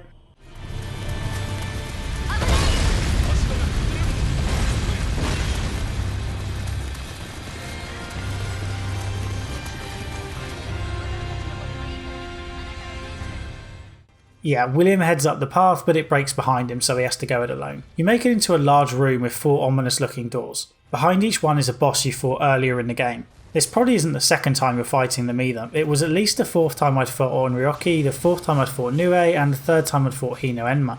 However, it's not a boss rush mode, so you can beat them one at a time and then go back to the shrine to stock up. Jorogumu, Onryoki and Nioh were all quite easy fights at this point, and I defeated them first time. They do have bigger health bars and do more damage than they did previously, but by this point in the game you should have learned a thing or two and be equipped with a decent stash of ninjutsu or magic skills to prepare for the fight. Hino Enma was tougher and took me a few goes. I never got the timing down like I did in previous fights with her, which is odd because I had a fair bit of confidence coming into this fight from our previous encounters.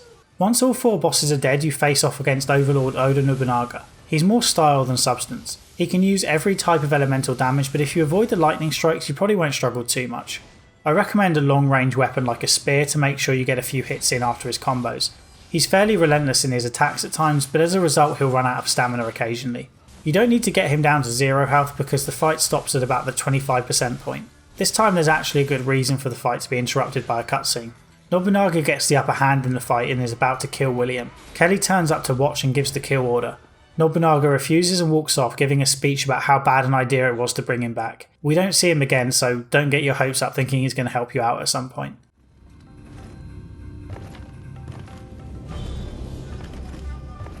久しぶりに面白い余興であったぞ。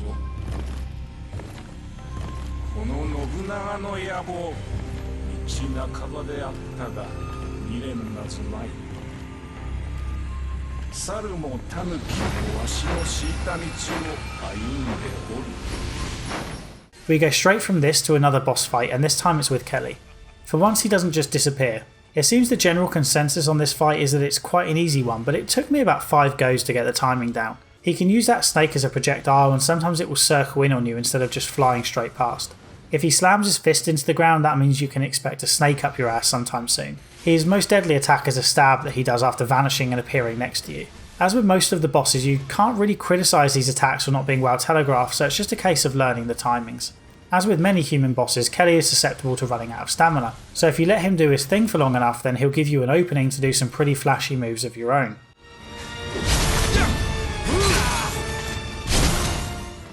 Given Kelly's magical capabilities, you should know this won't be the end of Kelly. Once you've defeated him, he pulls out the Amrita again and says he now has enough anyway. He uses the Amrita to summon the world's most feared yokai, Yamata no Orochi.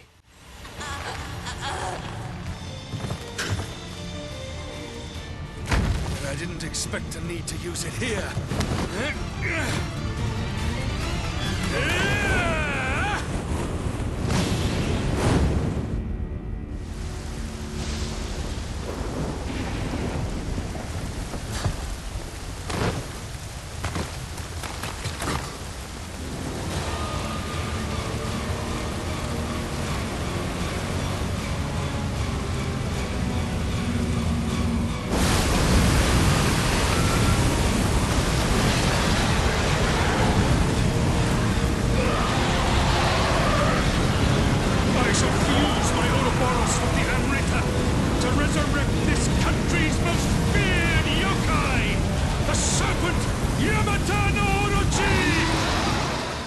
I initially thought this was a dragon, but apparently it's a snake or serpent. I've tried hard throughout this video not to describe any of the bosses as cheap or badly designed, even though there were a few that had me into the double figures for attempts. I'm going to break that streak now because I don't think Yamata no Orochi is a good boss.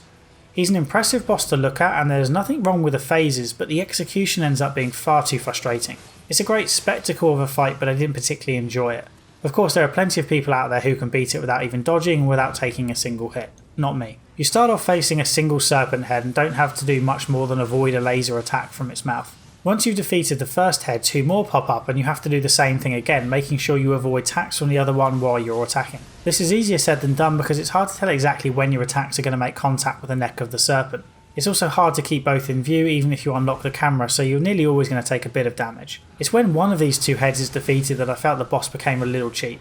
You still need to finish off the second head, however you're now open to attacks from heads on either side. These attacks are tricky to keep an eye on because you're limited in how much you can move the camera on this roof. Occasionally the head on the left will drop down and allow you to get some hits in, however you still have 2 heads firing crap at you, so it becomes a bit of a shit show. I'm also pretty convinced that these attacks, especially the poison breath, clip through walls because sometimes I got hit when it shouldn't have been possible.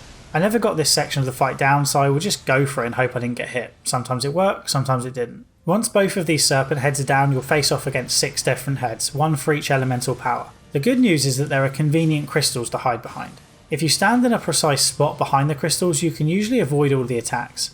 It's tough but doable unless the attack just clips through the crystal, which did happen on occasion. You can wait it out behind a crystal until there's a gap in the attacks and then run up and attack the nearest head. Once again, you're largely at the mercy of other attacks while you slash away, just hoping you won't get hit.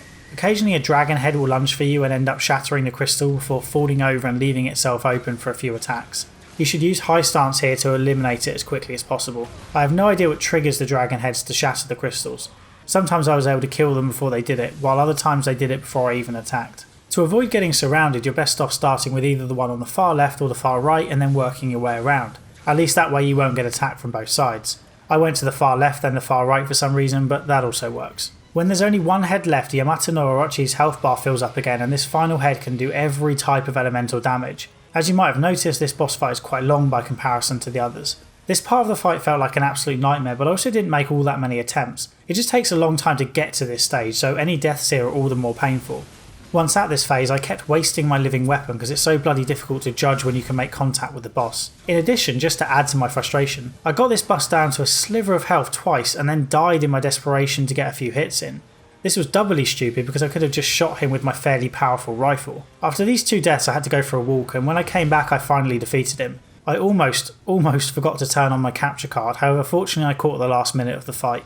I can't even imagine the frustration of not being able to beat this boss and then having to work through the entire level again. Make sure you have a few hours free for this level or leave your system on and hope there isn't a power cut. I felt a wave of relief as he disappeared from view, but he wasn't actually dead. You have to run up to the head and get a final stab in for a cinematic conclusion. And then you're done. The yokai dies and the building collapses. William jumps into the sea, which presumably kills him instantly because he can't swim.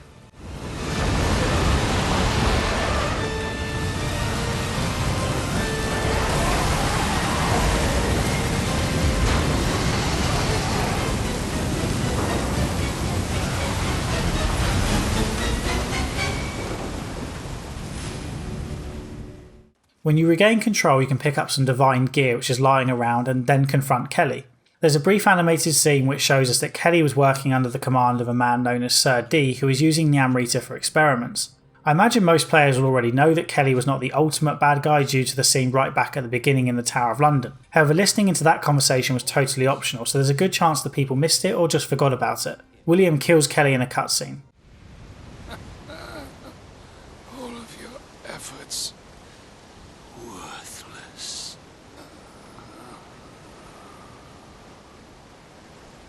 They were not worthless.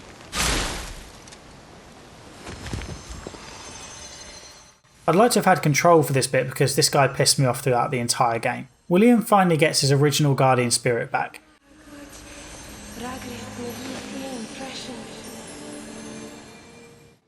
William walks off, leaving Hanzo and Akatsu behind him. She looks a little disappointed to see him leave. やっぱり同じよ。身勝手で無神経で冷たくて。 Lord Ieyasu gave Hanzo an order to kill William once Kelly was defeated. He wants to keep the secret of Amrita safe and isn't too keen on people knowing that they received help from a foreigner.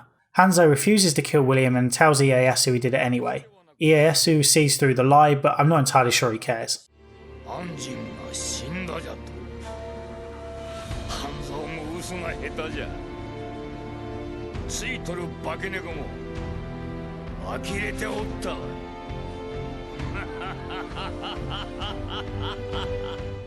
Lord Mitsunari is executed with William watching on, and we're told that Ieyasu formed the Edo shogunate which reigned peacefully for 250 years. That would appear to rule out sequels set in Japan, but there's a clue later that conflicts with this. Because, believe it or not, we still aren't done. A lengthy epilogue takes William back to the Tower of London in 1603 to deal with a bit of unfinished business, namely Lord D. William uses the shapeshifting ability from Kelly's guardian spirit Ouroboros. The tower is pretty easy right up until you reach Lord D's experimentation chamber. You won't be surprised to find out that these large yokai burst out of their tubes when you get too close. So long as you don't go charging in, you should be able to fight one at a time. The tricky bit comes afterwards. The next room has a load of tubes filled with guys who look a little familiar. This is how Kelly was born. He's the result of an experiment. 3 of these experiments burst out of their tubes, although once again you can probably make it so that you only get 1 or 2 of them attacking you at once. They aren't anywhere near as tough as Kelly, but dealing with 2 or 3 of them at the same time isn't easy. The clones leave behind a key, which is odd. I'm not sure why clones are grown with keys on them. You can also fight Derek the Executioner again in this level, by the way. I didn't enjoy most of the boss refights, but I never got to defeat Derek properly the first time, so it was good to get another stab at him. A cutscene begins when we approach the boss at the top of the stairs. Sir D used to be Eye for the Queen. He now has enough Amrita to take over the world and asks William to join him. William draws his sword in reply and the floor raises to take us up to a large boss arena. Sir D and Kelly are both real people, by the way. Sir D actually did work for Queen Elizabeth and Kelly claimed to be able to turn basic metal into gold through magical means. Sir D draws in power from the Amrita to become 100 Eyes.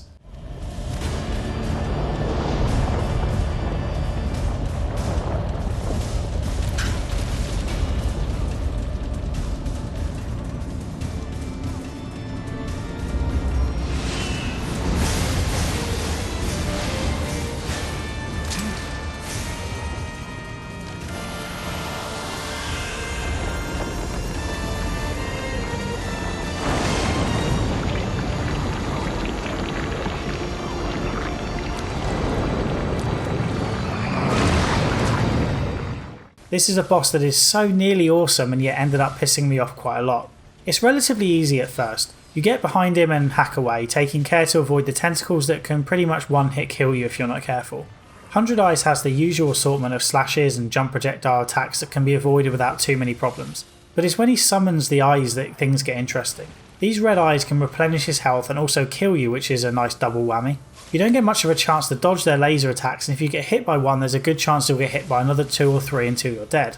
Worst of all, these things can shoot through 100 Eyes to get at you, so even if you're carefully keeping an eye on all of them, excuse the pun, you still can't see the attacks coming. You can destroy these eyes with one hit, but getting that hit in can be tricky as they bob up and down, often going right over or under your attacks. The first batch is manageable, but he calls in another lot in his final phase, and holy hell this gets hectic. The only consolation is that killing these red eyes helps charge your living weapon, which you can use to take him out, which I did.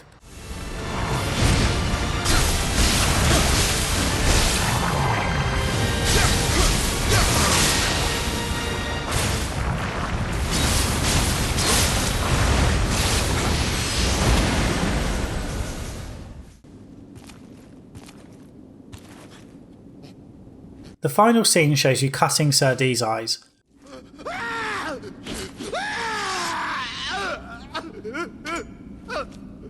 And now you see nothing more.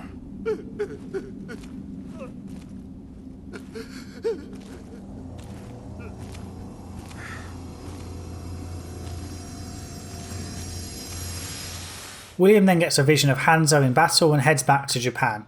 Presumably this is a nice bit of sequel bait, although it seemingly conflicts with what we were told about Japan having 250 years of peace. But anyway, now we are actually done, and I'm exhausted.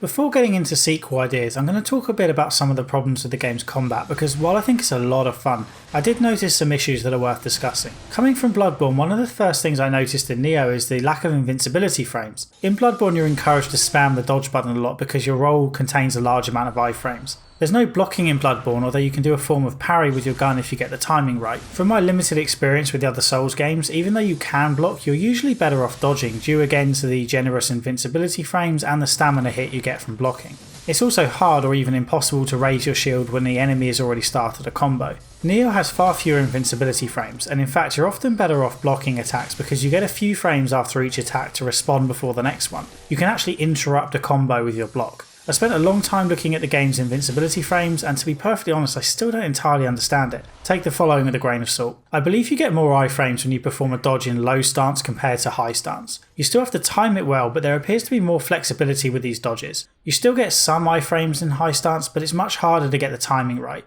Rolling does not appear to have any iframes attached to it.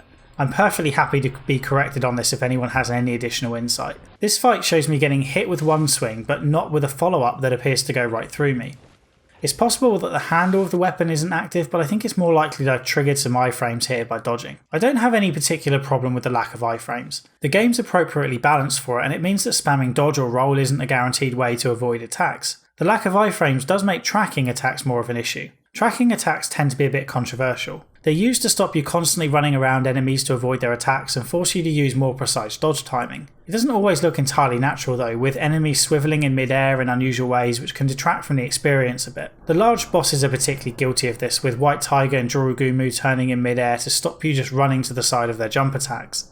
Bloodborne does this a hell of a lot as well, but it disguises them by using bosses that you can't see entirely on screen. They jump into the air and then land on you. You can't see the dodgy animation, but it's still happening. Precisely timing dodges in Nioh isn't easy due to the aforementioned lack of iframes, however it was only when dealing with projectiles that the tracking really bothered me. Let's go back to 100 Eyes. I've already shown how the eyes he summons will shoot projectiles through his body, but he can also do that with the projectiles he fires at you himself. There was one death where I genuinely thought I'd been killed by an overly aggressive fart. I'm not trying to be crude, that's really what it looked like. On closer inspection he's actually summoned a few projectiles and then fired them back directly through his own body because that's where I happen to be. I get that projectiles have to track the player to a certain extent, otherwise you would just step to the side when you see the enemy telegraph the projectile. If there's no telegraph at all then it becomes cheap and no one wants that. Requiring the player to dodge a projectile is fair enough, but there have to be limits and I'd suggest this kind of clipping is a line that shouldn't be crossed. Perhaps an even more egregious example popped up the second time I fought Saika Magochi. I had a tough time with this boss the second time around, so I examined the footage to figure out why this was when I beat him so easily the first time. Part of the reason is simple enough. The boss is simply quicker with his attacks. Everything is the same, it's just faster and he's better at chaining attacks together. However, these attacks can be cheap and this is a good example. His rifle can fire sideways. I don't think I'm being unreasonable in thinking this is a touch unfair. I'd have preferred it if his body had tracked me to at least make the hit look a little less silly. Tracking issues pale into insignificance compared to some of the hit detection issues, especially around grab attacks. Grab attacks are always a bit tricky to pull off because even if you get the hit detection right, you still have to deal with the problem of making the animation look smooth. Let's look at the Onryoki fight. In an ideal world, his grab attack would respond depending on exactly where he makes contact with you. For example, if his right hand touches you, he would wrap his fingers around you and bring you in with that hand. That's pretty tough to achieve. What happens instead is that on contact, your character gets warped into the set animation. Depending on where exactly you were hit, it can look a little odd. If you weren't hit at all, it looks even worse. So long as you actually are hit, I can forgive a sloppy animation, but if you aren't, it's annoying. Many of the bosses have these hit detection issues. I try not to be too strict on this kind of stuff. It doesn't have to be pixel perfect, especially in a game where you can customise your gear. If I can't detect the problem when I'm playing, then I won't complain about it. This hit probably misses me, but it's close.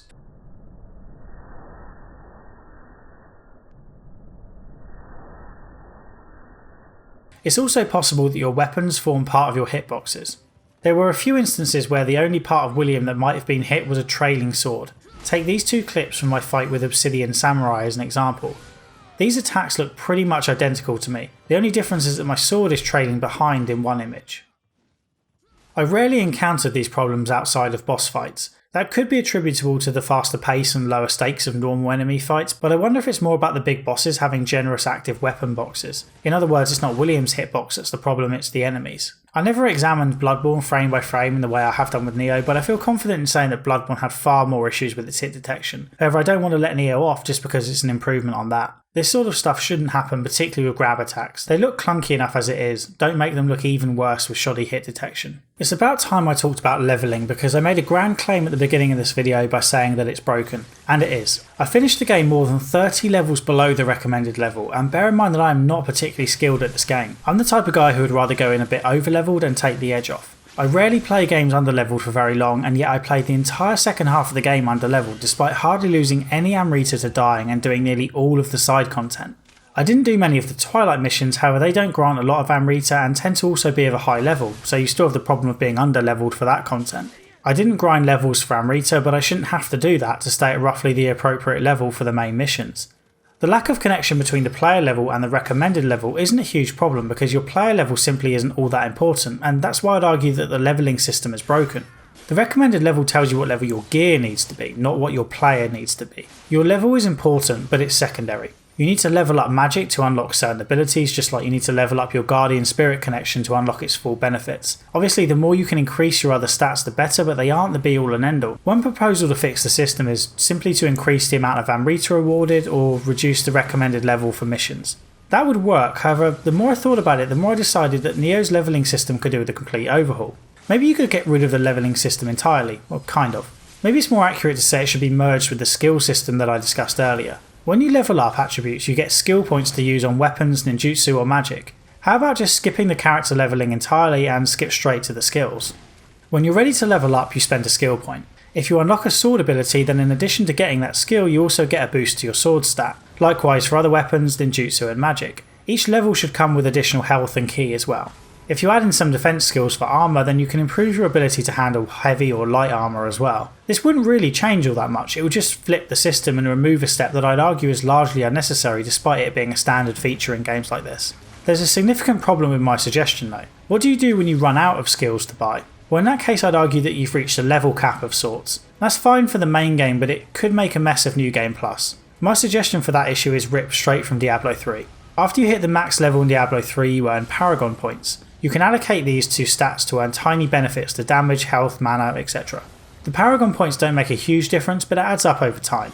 Something similar could work in Nioh to reward players for continuing in New Game Plus while keeping the focus on getting better gear. Diablo 3's endgame is about loot, not levels, and I'd argue that Nioh's is the same. It becomes all about loot, which means it's about time to address the other claim I made at the beginning about Nioh not being a loot grind in the campaign. Closely related to the game's levelling system is its treatment of loot. First of all, there's a lot of it. Each time you finish a mission, you'll find a whole host of new gear cluttering up your inventory that you'll either want to sell or disassemble. You have a large inventory, so it doesn't fill up easily, however most people want to keep it vaguely manageable. As discussed, the level of gear you're wearing and the weapons you're carrying is absolutely the most important factor when going into a mission. Other than your skill, that is. It's totally fair to describe Nioh as a loot-based game, however it's important to caveat that by making it clear that Nioh is not a loot grind. Between missions, you'll sell or disassemble the useless gear and equip your best stuff. This doesn't take too long unless you want to mess around with sets or go into the stats in a much deeper way than I did. You're then ready to play the next mission. During that mission, you'll collect a crapload of loot, with the best gear typically coming from the boss. Once you finish the mission, you'll go into your inventory and do the same thing all over again. Equip the best stuff and sell the crap. I'd argue that this doesn't take much more time than upgrading your weapons in Bloodborne, although you'll do it more often.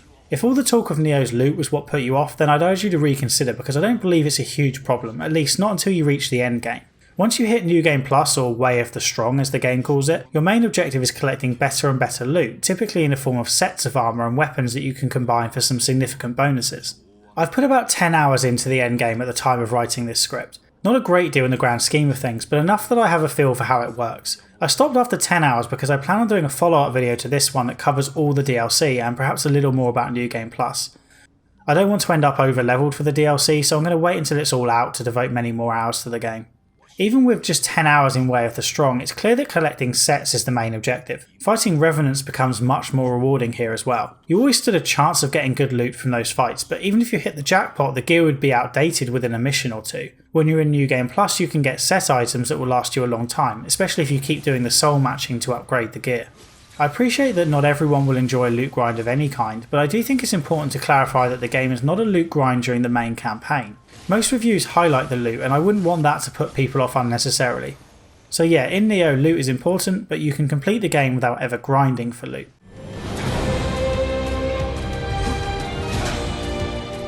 I'm going to risk pissing people off now if I haven't already, but I'm going to compare Bloodborne and Nioh. I've already said this, but just to reiterate, Bloodborne and Nioh feel very different, and despite my overall preference for Bloodborne, I do not want Nioh to just become another version of that game. I'm not suggesting that either of these games change their combat system to be like the other. However, that doesn't mean that Nioh can't learn from Bloodborne and vice versa. If I'm allowed to dream for a few minutes, it would be great if Bloodborne 2 were to run at 60 FPS on consoles, even if it meant we had to take a graphical hit to make it work. That's almost certainly not going to happen. From Software has not shown any real desire to get its games running at 60 FPS on console, and I can't imagine a potential Bloodborne sequel will be any different. My next request for Bloodborne is a little more controversial. I'd like to see Bloodborne get rid of boss runs or drastically shorten them. Nioh's are generally shorter, and it's a huge improvement for idiots like me who have to replay bosses over and over again. It's not like the boss runs in Bloodborne are ever particularly challenging. They're often not. The boss I fought the most by a long way was Orphan of Kos, and that boss didn't require me to take any risks. It did, however, require me to take an elevator to get to the boss, when the lamp could just as easily have been next to the boss room. A minor change I'd make to Bloodborne isn't really copying from Nioh at all, but since we're comparing the games I'm going to mention it anyway. I much prefer the health system in Nioh, where you get a set amount of health items for each life. The Soulsborne games have been messing around with health systems for a while now, but this is my preference. I despise grinding for health items for a start. There's nothing worse than losing a long fight with a boss only to get the added punishment of also needing to replenish your stock of blood vials. In Nioh, it felt like I always had the right amount of elixirs for each boss and never once did any grinding to get more. This is basically the system from the first Dark Souls, and it's still my favourite. Finally, I think Nioh does a better job with its additional content. Outside of the main game, all Bloodborne has is the challenge dungeons, and those environments get real boring real fast. I'd like to see Bloodborne adopt the arena style combat that takes place in restricted parts of the main levels for players to mess around in. It won't be as easy to implement in Bloodborne because Bloodborne has one connected world, but I'd like to see them try. It could even be exclusively endgame content if necessary. And what could Nioh learn from Bloodborne? The main one is without a doubt the level design. I don't mind if Nioh retains the separate mission structure, but it needs to cut down the number of levels and focus on making bigger ones that are more memorable. Nioh never manages to capture the sense of scale Bloodborne has, largely due to a lack of verticality and an over-reliance on narrow pathways. The verticality is partly understandable due to the difference in settings, but only partly. There are tall buildings in Nioh, but you never climb them from the outside to get a true impression of the size. Instead, you occasionally go inside buildings and walk through more narrow paths and climb staircases.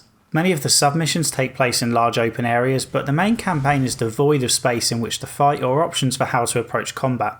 Consider, for example, the levels where you have a small village and have to move from point A to point B. It would be nice to have some degree of freedom here, except we have to move through a particular route due to fire and blockades. When you move from the interior of a mountain to the outside, there's an initial sense of grandeur until once again you realise you're confined to a narrow path. This distinct lack of width and height pervades through the entire experience and results in the levels feeling smaller and less memorable. The first level ended up being one of the larger and more interesting ones with a cliffside and town to walk through. Most of the subsequent ones fail to live up to that. The dock level is perhaps the biggest culprit. The level is tiny, but it's made to feel bigger by restricting the paths you can take and allowing you to walk on the roofs of a few buildings. There's no sense of achievement when you reach the end, just a sense of frustration. This space in Mount Here after the bridge could easily be more open, and at first glance it looks like it is. However, even this area is carved into paths instead of being open. After 60 or 70 hours, moving through narrow paths becomes increasingly frustrating, and I yearn for some more open levels and flexibility in how I got from A to B beyond choosing between two narrow paths. Many of the levels have a gimmick or new feature, but even these end up getting recycled. The crystals are perhaps the best example. They first pop up on the snowy level and are indestructible obstacles to your progress until you destroy some butterflies. In the next few levels, the idea of crystals as a gimmick gets repeated 3 more times. There are yellow crystals that kill nearby yokai and purple crystals that possess samurai and turn them against you. They are technically different, although the effect is identical. Destroy the crystal to take things out that would otherwise want to kill you. A few levels later you come across the red crystals that provide recharge points for your living weapon after being destroyed. It's an attempt to add variety to levels, but by recycling the mechanic it ends up feeling repetitive. Team Ninja should get creative with shortcuts and change how it uses shrines. Just copy the Soulsborne games if necessary. Shrines should let you walk back to the main map without losing your progress, especially if you're going to have levels with 2 bosses. As it stands, there's this odd system where the levels are already quite small and yet have lots of shortcuts. There's also a lot of shrines, but those shrines can't be used to return to the map. They're just temporary save points. It ends up feeling too much like Team Ninja has included shrines and shortcuts because they were on a checklist of things that were in Soulsborne games without really understanding why those things are in Soulsborne games. Dark Souls and Bloodborne have long levels with a lot of enemies between bonfires or lamps. The shortcuts are often used instead of save points to make it easier for players to get back to bosses or later parts of the map. Nioh uses shortcuts in addition to shrines, so you rarely play for 5 minutes without opening up a shortcut or finding a new shrine. As I mentioned earlier, this leads to a situation where you will very rarely lose your Amrita because it's only ever 1 minute from the nearest shrine. I am 100% in favour of the boss runs being shorter, so a shrine near the boss or a big shortcut that leads directly to the boss is much appreciated. However, Team Ninja went way overboard with the small shortcuts and multiple shrines while also making them temporary, so if you come back to the level you have to unlock the shrines and shortcuts all over again. I'm torn on which game has the better bosses. Both games have filler bosses, but I'd argue Nioh has more. Bloodborne had Witch of Henwick and Celestial Emissary, but Nioh has Munashige, Great Centipede, White Tiger, Honda Tadakatsuku and Obsidian Samurai. Nioh has more bosses overall, so there's still plenty of good content. Fortunately, cutting down the number of bosses could go hand in hand with reducing the overall number of levels. Fewer levels should mean fewer boss fights, and hopefully the ones that are left will be of higher quality.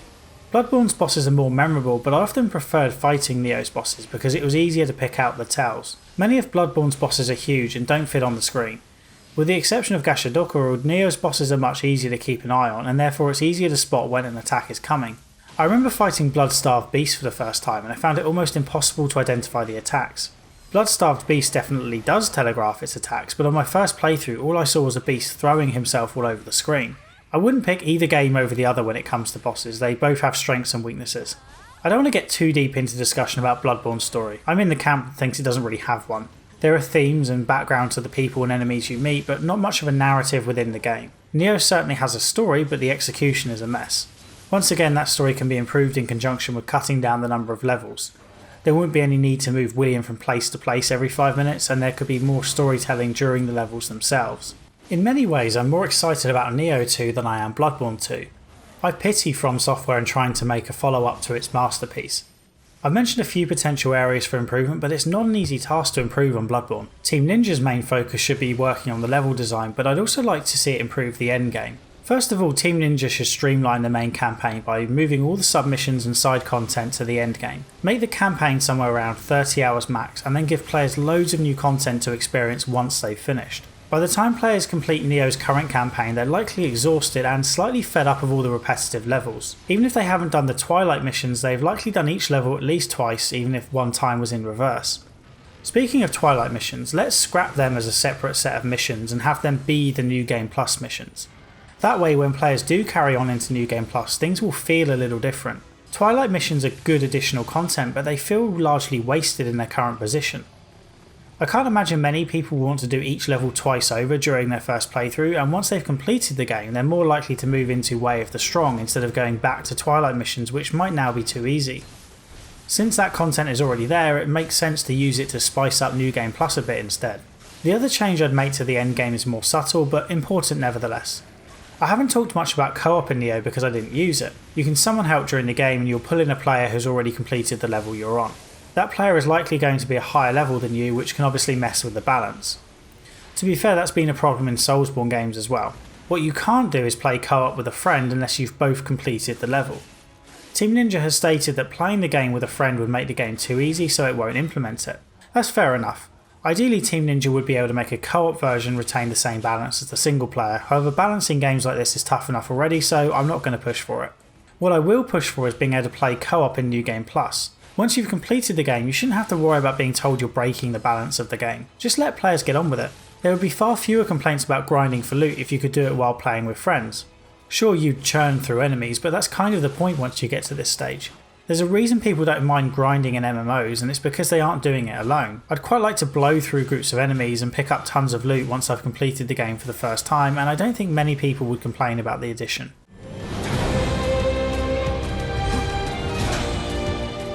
Nioh is an excellent game. Despite having some fairly significant criticisms, I came fairly close to awarding it 5 stars just because I had so much fun in my 70 hours or so. If you haven't seen the review score guide on my website, I should make it clear that I don't require games to be perfect or even close to it to get 5 stars. I believe in using the whole of the scale, and that goes for the top as well as the bottom. That said, it is hard to award a top score to a game when there are problems in such significant areas. I can overlook having to collect loads of plants in Horizon, for example, because the combat and story are so strong. But I can't completely overlook the level design in Nioh because that did make me feel a little underwhelmed at times. I have to admit, scoring games does make me feel uncomfortable at times like this. I've now awarded the same score to Nier Automata and Nioh, and yet I consider Nioh to be a much more entertaining experience. As I explained in my Nier review, Nier managed to get 4 stars because I got sucked in by the story and themes at the end, but the actual combat is dire. Nioh's combat is infinitely more enjoyable, so at times it feels perverse to have the same score attached to both games. Some people are going to play both games and be amazed that I managed to give the same score to both. That said, I still don't think Nier is a 3 out of 5, nor do I think Nioh is a 5 out of 5. It just goes to show the inherent problems with scoring games, I guess. For the record, Nioh is a high 4 and Nier is a low 1. There we go, that makes me feel a bit better. If you're a fan of Soulsborne games, Bloodborne in particular, then of course I recommend giving Nioh a go. It's such a no-brainer that you've likely already done it. If you don't like the Soulsborne games, then it's a little more difficult. It depends on why you don't like them. Is it because of the sheer difficulty of the boss fights? If so, I don't think the fights in Nioh are noticeably any easier, although I accept that's incredibly subjective. If you didn't like the overly cryptic nature of Soulsborne games, then thankfully Nioh doesn't have any of that. You go into a level and kill everything you meet. You don't have to worry about whether or not you kill an NPC who may or may not turn out to be a valuable vendor later on. And with that, I'll finally wrap the video up. This has been an exhausting project from beginning to end. It might not end up being my longest video, although it would be close, but it has taken the most time to make due to the work involved in finding appropriate footage to support my points. As I mentioned at the beginning, I do believe this video ended up being far too long, but if you've made it this far, then you have my thanks. I've got an idea for a shorter video that I'll probably do in about a week or 10 days. I've got a feeling some people are going to hate it, but I need to do something different to clear my brain after a project of this size. For my next big project, I'm probably going to do The Evil Within because the sequel is coming out later this year. That's not confirmed though. I'm also about to start playing Persona 5. Please consider hitting the like button if you've enjoyed the video, and maybe subscribe if you want to see more. If you hit the bell notification, you'll be notified next time I post a video. I don't post that many, so it shouldn't be too annoying. It'd also be great if you can share the video anywhere you think it might have an audience. You can follow me on Twitter too. The link's in the description. It's sometimes easier to get a response from me on Twitter than it is in the YouTube comments, as YouTube's notifications are a bit of a mess. And now I'm done. Thanks for watching.